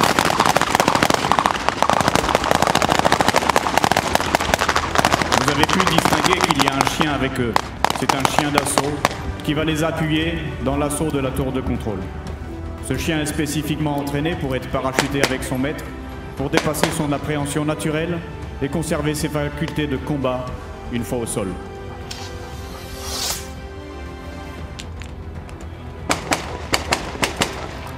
Les GCP ont pour mission de préparer la mise à terre des unités parachutistes, car celles-ci ne peuvent se déplacer durant leur parachutage et doivent chuter sur une zone confirmée. C'est le signal qu'indique la fumée verte. Alors, une fois mis à terre, les parachutistes se réorganisent et, on dit en termes militaires, ils jettent un dispositif défensif qui permet de tenir le terrain. Ils mettent également en batterie, vous les voyez arriver sur votre droite, des mortiers de 120 mm et des postes de tir Mistral qui vont assurer leur appui et leur protection solaire de très courte portée. Cependant, en haute intensité, l'armée de terre sera exposée à une menace aérienne élargie qui va impliquer à court terme de compléter et de développer ses capacités de protection.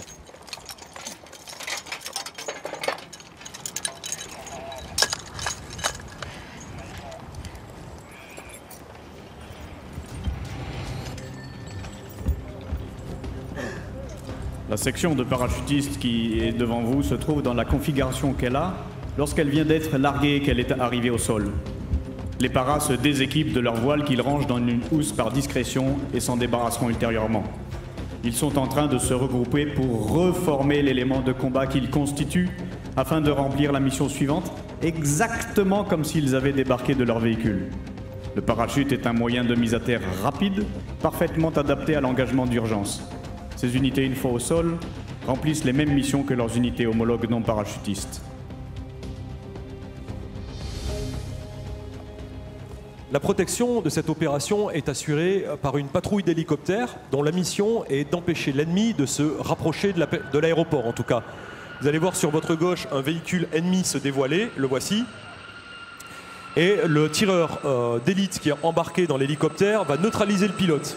L'hélicoptère Caïman que vous entendez également approcher va déposer son groupe de commandos pour procéder à la fouille du véhicule et sécuriser la zone.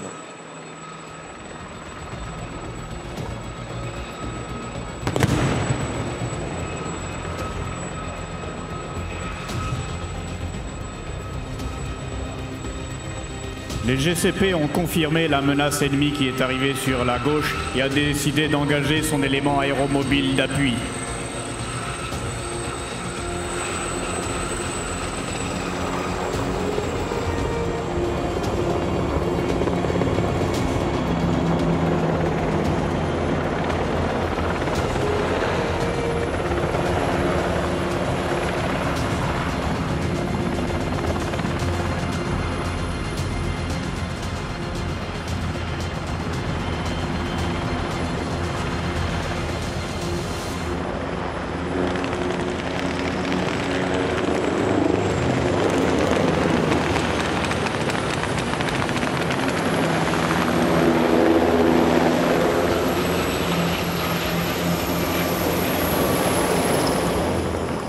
L'appui aéromobile est constitué d'un hélicoptère d'attaque Tigre et Gazelle et d'un groupe d'infanterie, ici à base de commando montagne embarqués dans l'hélicoptère de manœuvre.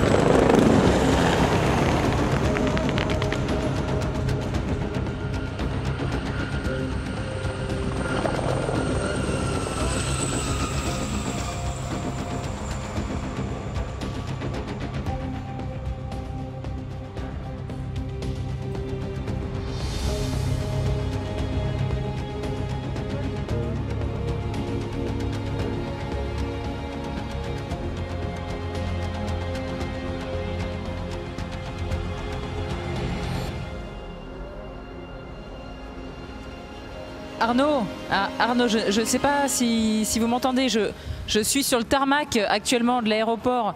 La situation semble être revenue au calme, restons prudents. Mais vous pouvez voir passer derrière moi bientôt un engin du génie aérotransportable que vous voyez juste sur ma droite, dont la mission est de revaloriser la piste endommagée de façon à ce que d'autres aéronefs puissent s'y poser. Merci Lénie. Les différents moyens d'appui d'une telle opération aéroportée sont des moyens du génie, avec un tracto-chargeur comme devant vous, ou un bulldozer pour établir une piste permettant un posé d'assaut d'avions de transport tactique. Mais également des moyens d'artillerie, et vous voyez devant vous les mortiers de 120 mm qui permettent de délivrer des obus jusqu'à 8 km, ou des Mistral.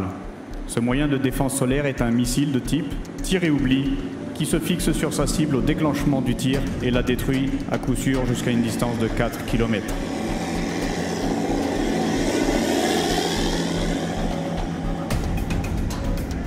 Regardez, vous les voyez arriver, ça ce sont des VHM, véhicules haute mobilité. Vous avez vu leurs chenilles, ils peuvent évoluer sur la neige, dans la boue ou sur le sable.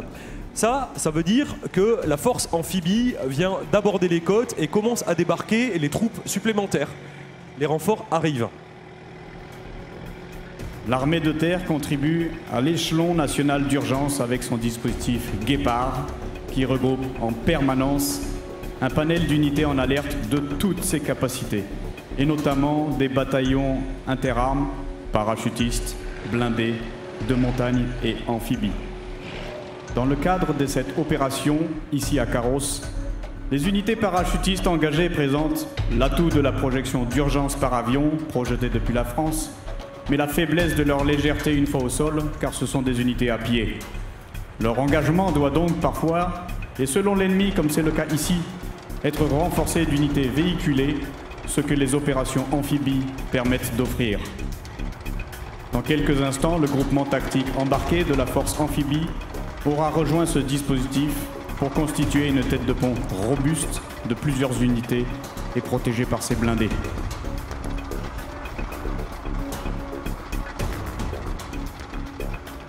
Alors sur votre droite, c'est l'armée locale. Elle est équipée avec des treillis bleus et elle est suivie d'un véhicule chenillé. Elle est également accompagnée au combat par une unité française. Leur objectif se situe à proximité de la butte sur votre gauche. Le partenariat militaire opérationnel est une démarche qui contribue à la prévention des conflits en renforçant les capacités opérationnelles de nos partenaires par l'information, l'entraînement, le conseil et jusqu'à l'accompagnement au combat. En fait, les soldats de ce pays ont déjà travaillé avec les forces françaises dans le cadre de la PMO. Cette activité de coopération intense nous offre une bonne connaissance des capacités opérationnelles de nos partenaires et elle facilite l'interopérabilité avec eux, comme ici.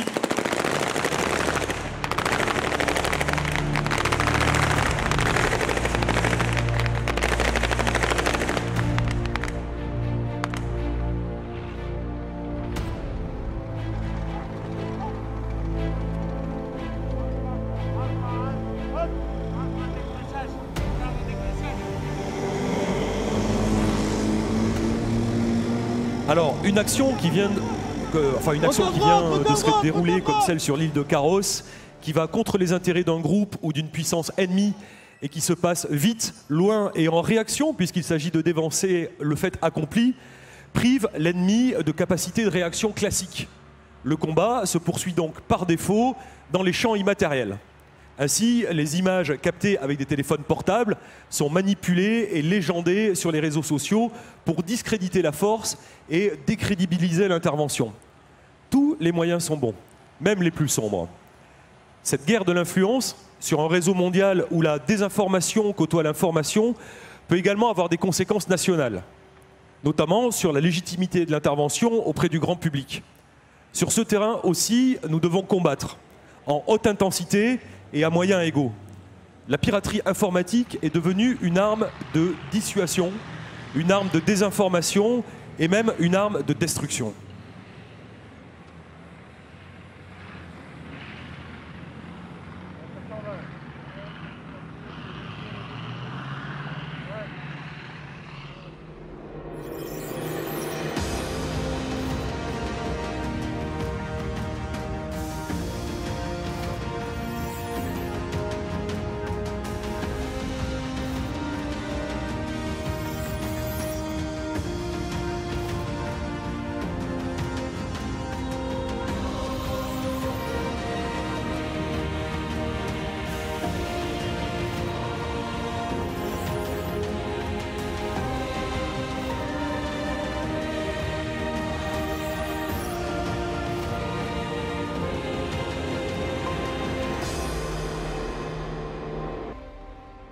Pour ce troisième tableau, au même moment, en France, l'armée de terre demeure en posture de protection terrestre. Elle doit ici pouvoir assurer aux Français une protection efficace contre l'ensemble des menaces dont l'impact pourrait être majeur sur le territoire national. Alors pour ce faire, l'armée de terre est intégrée à l'OTIAD. L'OTIAD, c'est l'Organisation territoriale interarmée de défense. En fait, elle regroupe les zones de défense et les délégations militaires départementales. C'est l'OTIAD qui va se coordonner avec l'organisation territoriale de l'État. L'armée de terre y consacre chaque année et tout le temps des milliers de soldats et de réservistes opérationnels dans le cadre de la fonction protection, en complément bien sûr des forces de sécurité intérieure et civiles. C'est aussi dans ce cadre que les forces armées peuvent, sur réquisition d'une autorité civile, être amenées à participer à des opérations de secours, par exemple en cas de catastrophe naturelle ou en cas d'attaque terroriste physique ou dans les champs immatériels comme la piraterie informatique.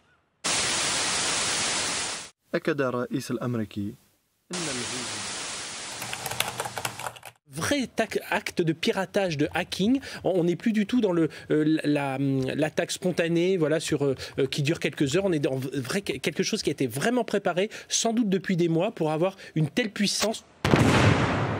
Mesdames, messieurs, nous venons de subir une attaque informatique. Mais rassurez-vous, la mobilisation de toutes nos capacités de lutte contre les actions cyber a permis de rapidement contrer l'attaque et de rétablir les connexions. Cependant, la coupure du réseau électrique dans l'usine Seveso, qui est sur votre droite, a eu pour conséquence une surchauffe de la centrale énergie, ce qui a entraîné un départ de feu et puis un incendie.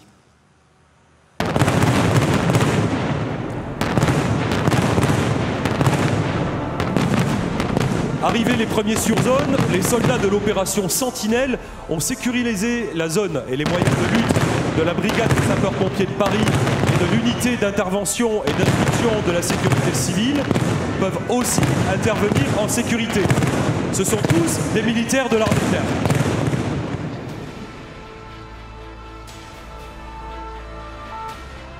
Lénie, comme toute bonne journaliste de terrain, je suppose que vous êtes déjà sur le site de l'incendie. Oui, effectivement Arnaud, comme vous voyez derrière moi actuellement, je suis au plus proche de l'intervention de la brigade des sapeurs-pompiers de Paris. Sachez que l'armée de terre dispose de capacités totalement intégrées aux forces de sécurité civile, avec la BSPP, mais aussi avec les 2 régiments, vous les voyez en train d'effectuer la manœuvre derrière moi, avec les 2 régiments d'instruction et d'intervention, et certains renforts des plans gouvernementaux. Merci Lénie. De cet incendie émanent des fumées toxiques de produits chimiques. C'est pourquoi le détachement de Sentinelle qui circonscrit le périmètre devant vous porte actuellement ses masques de protection NRBC. Vous pouvez voir au fond manœuvrer un engin de premier secours évacuation qui est en train d'éteindre le départ d'incendie à l'aide de sa lance et des dévidoirs. Suite à la seconde explosion qui a eu lieu, vous avez pu voir sortir du personnel du site qui a été blessé par brûlure chimique et aveuglement.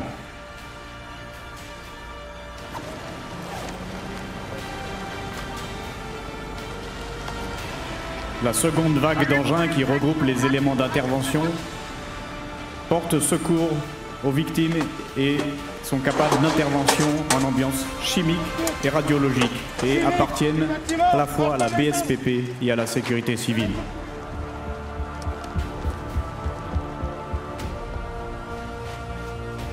Les équipes en orange qui évoluent devant vous et celles en noir et bleu qui sont au pied du bâtiment sur la droite interviennent dans le bâtiment et réaliseront en simultané les reconnaissances nécessaires pour discriminer, circonscrire et à terme réduire le risque technologique lié à l'explosion à l'aide d'appareils de détection chimique et radiologique. La BSPP est une unité de l'armée de terre placée pour emploi sous l'autorité du préfet de police de Paris et dont la vocation première est l'engagement opérationnel pour la défense des populations et des biens dans le secteur de Paris et sa petite couronne. Ils sont intervenus ici dans leur mission exclusive d'extinction d'incendie. Les unités de la sécurité civile, quant à elles, sont composées de sapeurs-sauveteurs mis pour emploi à la disposition du ministre de l'Intérieur. Ils ont vocation à intervenir en France comme à l'étranger face aux risques majeurs de toute nature pour protéger les populations et sauvegarder l'environnement en temps de paix ou de guerre. En permanence, leurs détachements sont en alerte pour intervenir sur les catastrophes naturelles, comme des tremblements de terre ou des inondations, mais aussi sur des catastrophes technologiques, comme ici.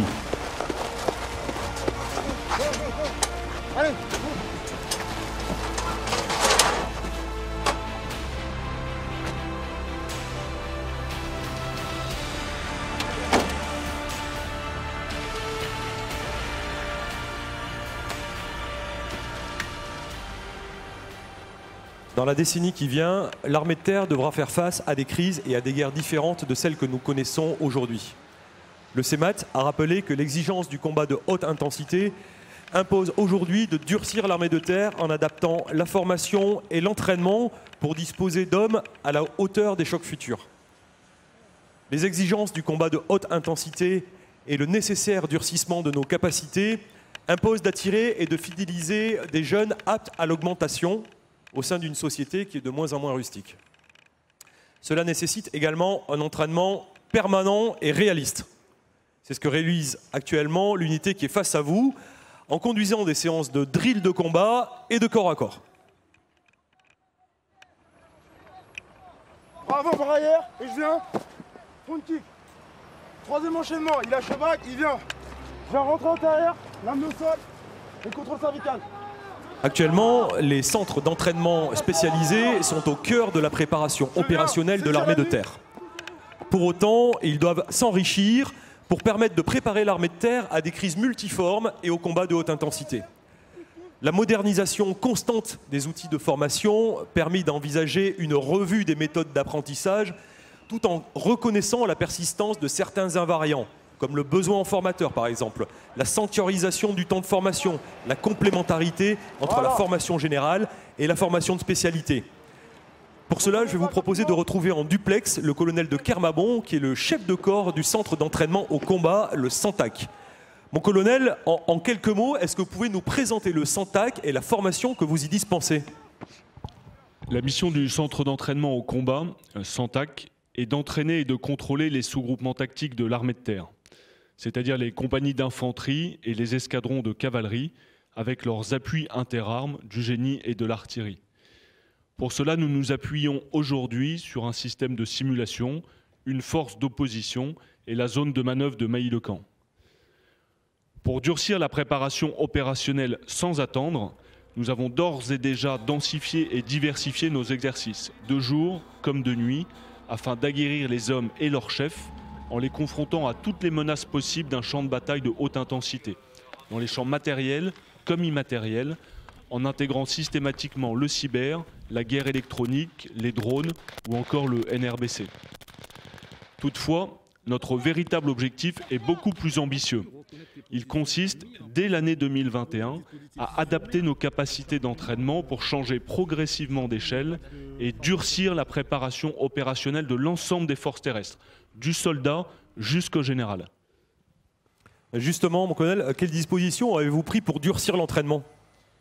Ce changement d'échelle va s'opérer dans 4 grandes dimensions. L'intensité de l'entraînement, le volume et le niveau des forces entraînées, le réalisme des combats et enfin la formation des chefs. Pour incarner ce durcissement, le CENTAC prépare d'ores et déjà des séquences d'entraînement d'une durée supérieure, 3 semaines. Ces exercices éprouveront les soldats et les chefs dans la durée en les confrontant à des situations tactiques de plus en plus complexes sans qu'ils disposent en permanence de leurs facteurs de supériorité technologique habituels.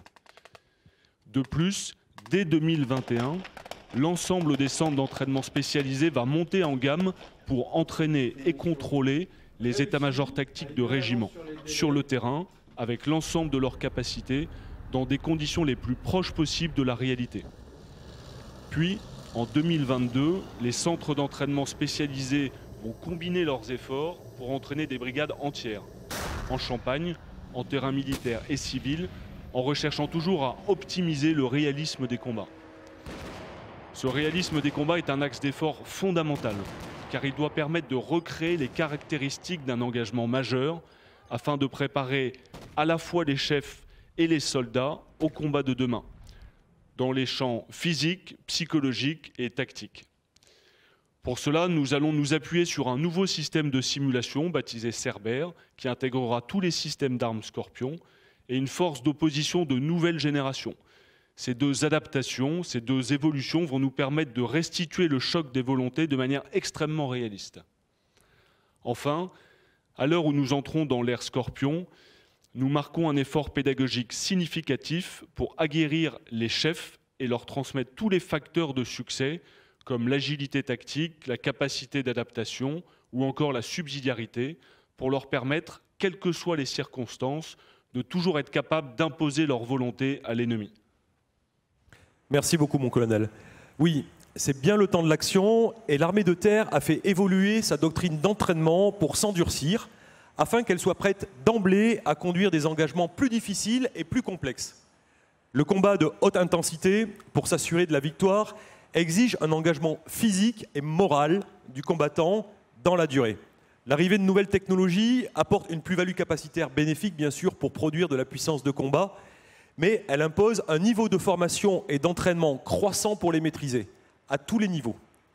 Répondre à un engagement majeur en haute intensité implique que, du soldat au chef tactique, tous développent des aptitudes nouvelles, mais conservent les fondamentaux du combat. Alors derrière nous, nous avons la chance d'avoir un équipage de griffons et chacun vient de finir un cycle d'entraînement. Je vais aller les rejoindre tout de suite.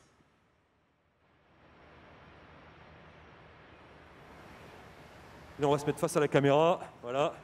Mon lieutenant, vous venez de finir une rotation au Santac. Est-ce que vous avez une vision claire en fait, des enjeux du combat de demain et de la place qui sera la vôtre? Oui, en effet, donc, nous sommes conscients que nous devons être prêts et nous préparer au combat de haute intensité, comme c'est le cas au Santac. Avec l'arrivée de Scorpion, donc des véhicules de combat nouvelle génération, et SICES, l'infovalorisation du champ de bataille, nous prenons confiance. Et c'est cette confiance, je le mesure au quotidien avec mes hommes, qui nous permettra de faire face sereinement aux enjeux de demain. Merci beaucoup, mon lieutenant. Caporal-chef, vous, à bord, vous êtes le spécialiste. Est-ce que vous pouvez nous parler en quelques mots de votre poste de travail et de la formation que vous avez reçue?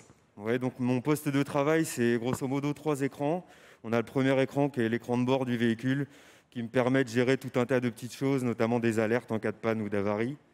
Ensuite, on a un écran couplé avec un joystick qui nous permet de gérer toute la partie armement et optique du véhicule.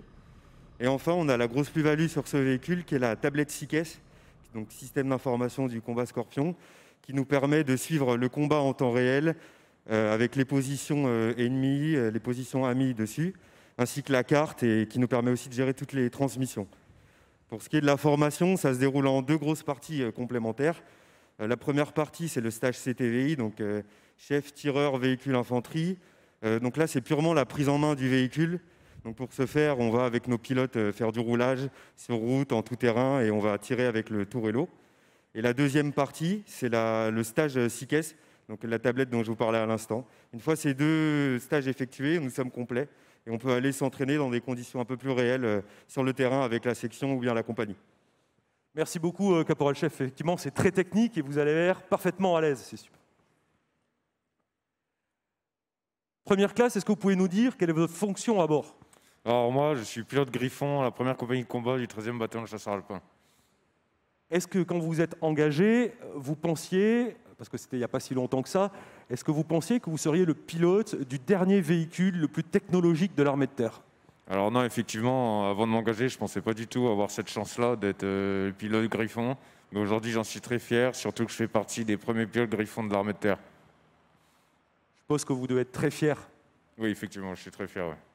Merci beaucoup, première classe. Je vous laisse poursuivre vos activités. Merci à vous 3, en tout cas, d'avoir partagé avec nous vos expériences et vos parcours. Vous l'aurez compris, ce sont bien les hommes et les femmes, nos soldats, qui sont le cœur de l'armée de terre. Et c'est bien la complémentarité entre technologie, savoir-faire et savoir-être qui va permettre à l'armée de terre d'affronter les chocs futurs. Pour être bon et pour être opérationnel, il faut beaucoup s'entraîner, au niveau individuel, collectif et interarmes. C'est ce que l'armée de terre appelle le drill. L'excellence opérationnelle est à ce prix. Mon général, mesdames, messieurs, la démonstration dynamique 2020 se clôture sur ces visages, ceux de nos soldats.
proposer de me rejoindre pour poser les quelques questions que nous ont adressées les internautes.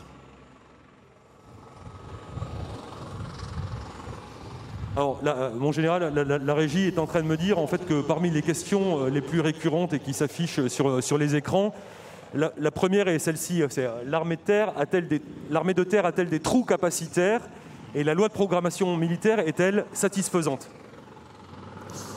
On m'entend là? Ok, très bien. Donc l'armée de terre a-t-elle des trous capacitaires? Si on me demande ça et que Noël approche, moi je vais vous trouver une grande liste. Effectivement, il nous manque des tas de choses, mais je vois toujours des choses qu'on pourrait avoir en plus. Je trouve toujours des choses qu'on pourrait avoir en plus grand nombre. Néanmoins, je pense qu'il faut être réaliste. Globalement, au vu de l'ambition de la France, au vu de notre posture qui est quand même de travailler avec nos alliés, d'être dans une logique de défense collective, globalement, on est quand même très bien équipé. Voilà, et vous l'avez vu, on a quand même une LPM qui est une LPM inédite, une LPM historique, avec un vrai effort de réparation qui est encore en cours, parce qu'on partait de très très loin. Un effort de modernisation, c'est ce qui a été montré ici, en tout cas une partie des capacités.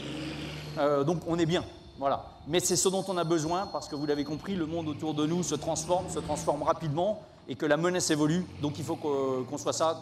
Donc globalement, je pense que c'est quelque chose qui tient bien la route. Je ne détaillerai pas les équipements qui sont en train d'arriver, hein, des gros équipements comme Griffon, demain Jaguar, Serval, des équipements plus petits, qui sont néanmoins indispensables. Alors ça peut paraître, on se dit un HK416, qu'est-ce que ça change? Oui, ça change quand même tout pour le soldat qui a un HK416 au lieu d'un FAMAS qui avait 30 ans. Quand il a des jumelles de vision nocturne qui peut faire du combat de nuit, c'est extrêmement important. C'est un treillis, c'est un gilet pare-balles qui est agréable à porter, c'est du MMP, du missile moyenne portée anti-char. C'est extrêmement important aussi, c'est peut-être moins important que Griffon. Voilà, mais c'est quand même tout ça que nous donne aujourd'hui la LPM. Et comme je dis, on n'est qu'au début de cette affaire-là, donc il faut que ça continue. En général, vous voyez que la haute technologie, quand vous approchez trop, ça l'arsène en fait. On va se reculer un peu. La deuxième question, justement, mon général, c'est est-ce que la haute technologie que développe l'armée de terre nécessite-t-elle un nouveau combattant formé différemment? Alors, la haute technologie, plus que la haute technologie, vous l'avez compris, l'armée de terre, elle a besoin du juste niveau technologique. Le juste niveau technologique, c'est du matériel qui nous permet de surclasser notre adversaire, en tout cas de ne pas être en infériorité, ça c'est important. Mais le matériel qu'on perçoit, il faut aussi que ce soit un matériel qui soit soutenable à l'entraînement et en opération. Je ne ferai pas la guerre avec des Formule 1, donc c'est ça le juste niveau technologique. Maintenant, le soldat, je pense que quand le Milan est arrivé, le Milan, on en a encore quelques-uns, mais c'était le missile anti-char qui est arrivé il y a 25 ou 30 ans. Quand le poste PR4G, qui était le poste de 3e génération qui est arrivé, il y a beaucoup de gens qui sont, 4e génération d'ailleurs, il y a beaucoup de gens qui ont dit nos soldats n'arriveraient pas à faire. Nos soldats, ils ont réussi à faire. Demain, quand avec Sikes, vous avez vu le caporal ou le première classe, lui, il a compris comment fonctionnait le Griffon. Et j'ai pas de souci, ils sauront utiliser Scorpion, ils sauront utiliser Griffon. Mais il ne faudra pas qu'ils découvrent leur matériel le jour où on les envoie à la guerre. Quand on les enverra à la guerre, ça sera encore plus dur qu'aujourd'hui. Il fera chaud, froid, ils auront froid aux doigts, il pleuvra, et il faudra qu'ils maîtrisent leur matériel. Donc ça passe bien par la nécessité de s'entraîner. Je me recule. Ça, la nécessité de s'entraîner avec ce matériel. Mais moi, je n'ai pas de souci. Nos soldats qui y arrivent aujourd'hui, c'est des gens de la génération d'aujourd'hui. Hein. Exploiter un écran, voir comment ça marche. Mais le juste niveau technologique, c'est, je vous l'ai dit, quelque chose qui soit soutenable et qui soit, si possible, simple à utiliser. Mais c'est ce qu'on a aujourd'hui, donc je suis assez confiant. Une question que je vois sur le tableau d'Arthur l'Ancien. Alors, qu'est-ce qui vous fait croire à un retour à la haute intensité ? Qu'est-ce qui me fait croire à un retour à la haute intensité? En fait, c'est, mais vous le voyez comme moi, la manière dont le monde évolue aujourd'hui et le changement de la conflictualité. On a été engagé et on s'est concentré, parce que c'était la menace auquel on était réellement confronté à un terrorisme militarisé. La conflictualité change aujourd'hui. Vous voyez bien les moyens qui sont mis en œuvre. Le bon exemple, ou je ne sais pas si c'est le bon exemple, en tout cas l'exemple, c'est la Libye. La Libye, il y a quelques années, c'était quand même plutôt des milices avec beaucoup d'armements légers, quelques véhicules blindés qui se combattaient. Ces derniers mois, vous avez vu en Libye, c'était une vraie guerre, avec des véhicules blindés, de l'artillerie, des drones, de l'aviation, une défense solaire, un environnement électromagnétique complet, et même un blocus maritime et de la défense solaire. Voilà, donc c'est comme ça que le monde évolue. Donc la menace, elle n'est pas encore aux portes, ou elle n'est pas aux portes de notre pays, et Dieu merci. Ça ne veut pas dire qu'il ne faut pas que l'armée de terre se prépare à être confrontés à des menaces de ce type-là, pas forcément sur nos frontières, mais au-delà, soit pour appuyer nos pays, soit dans le cadre d'une coalition. Et ça, c'est quelque chose qui prendra du temps. Et face à cette menace-là, on n'aura pas de temps à ce moment-là pour se préparer. Donc c'est maintenant qu'il faut le faire. Merci, mon général. Comme on a encore un peu le temps, je peux vous proposer 2 questions libres en tribune. Est-ce qu'il y a des questions? Est-ce que vous pouvez vous lever, oui, s'il vous plaît? On va vous passer un micro.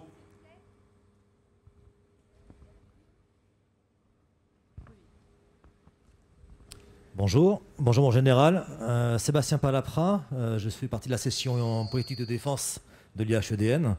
J'aurais une question capacitaire à vous poser sur la haute technologie justement.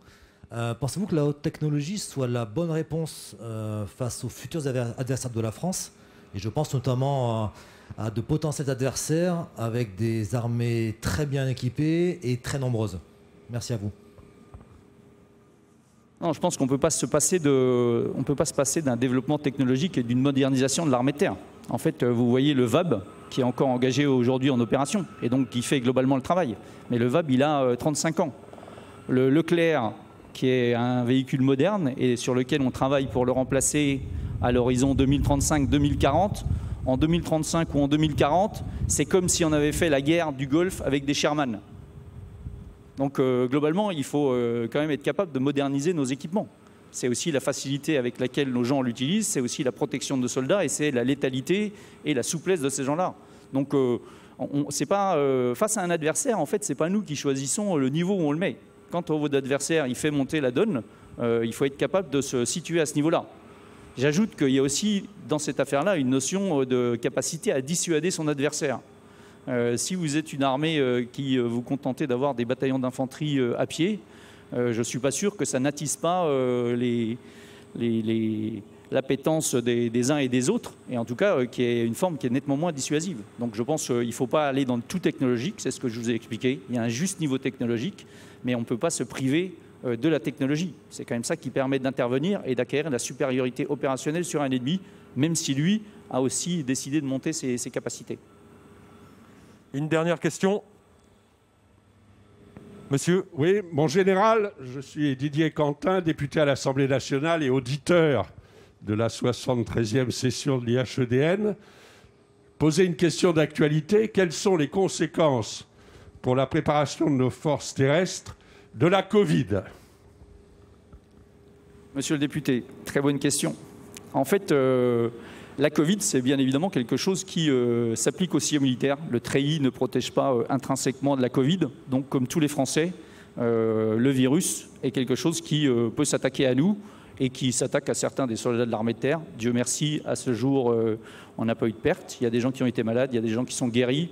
On a la chance de disposer plutôt de soldats relativement jeunes, en bonne santé. Voilà, mais comment ça impacte l'armée de terre? Ça veut seulement dire que l'armée de terre, il faut qu'elle continue à faire ses missions.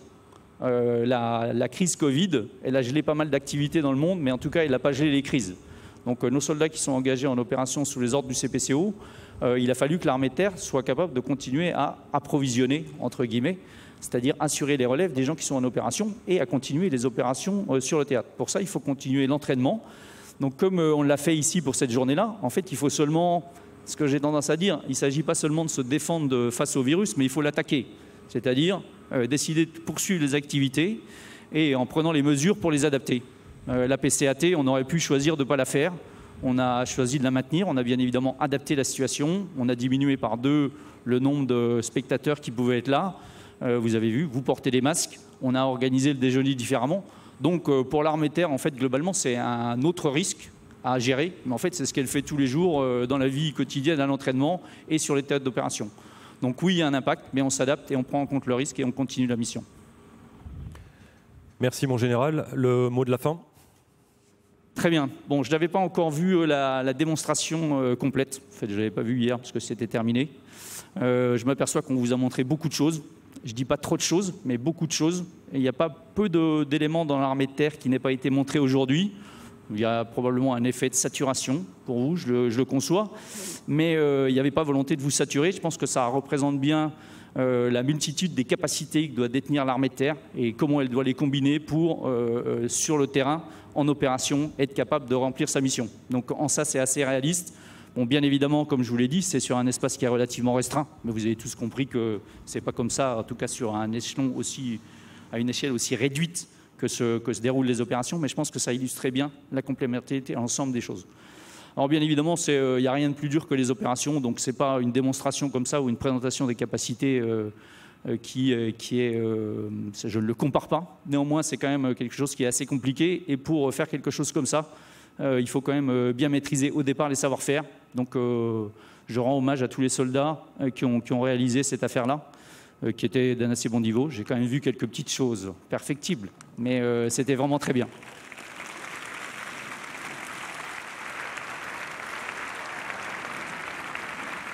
Alors pour que ceci soit possible, il y avait aussi, et ça je les ai vus, une équipe de réalisateurs et le commandant Rudel et toute son équipe pour que ceci fasse quelque chose qui soit clair, en tout cas le plus clair possible, et qui soit audible et compréhensible. Donc eux aussi ont fait un très très gros travail.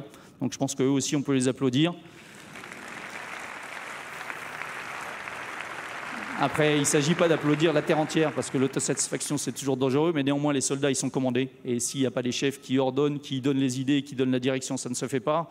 Et je voudrais également présenter ici, en fait, ceux qui m'aident tous les jours à commander l'armée de terre, c'est-à-dire le comité stratégique de l'armée de terre. Il y a d'abord le général Gomard, qui est là-bas, et qui est le major général de l'armée de terre. Il y a le général Guilloni, qui commande les forces terrestres. Voilà, et donc ça, c'est quand même une grande partie des forces terrestres. Il y a le général Ingré qui commande les ressources humaines de l'armée de terre, qui est quand même le cœur de notre armée.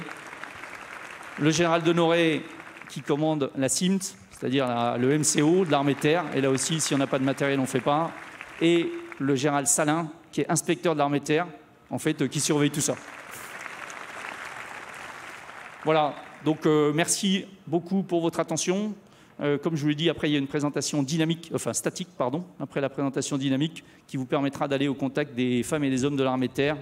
Et ils vous attendent avec impatience et vous allez voir, ils ont le sourire. Merci à tous, bonne journée.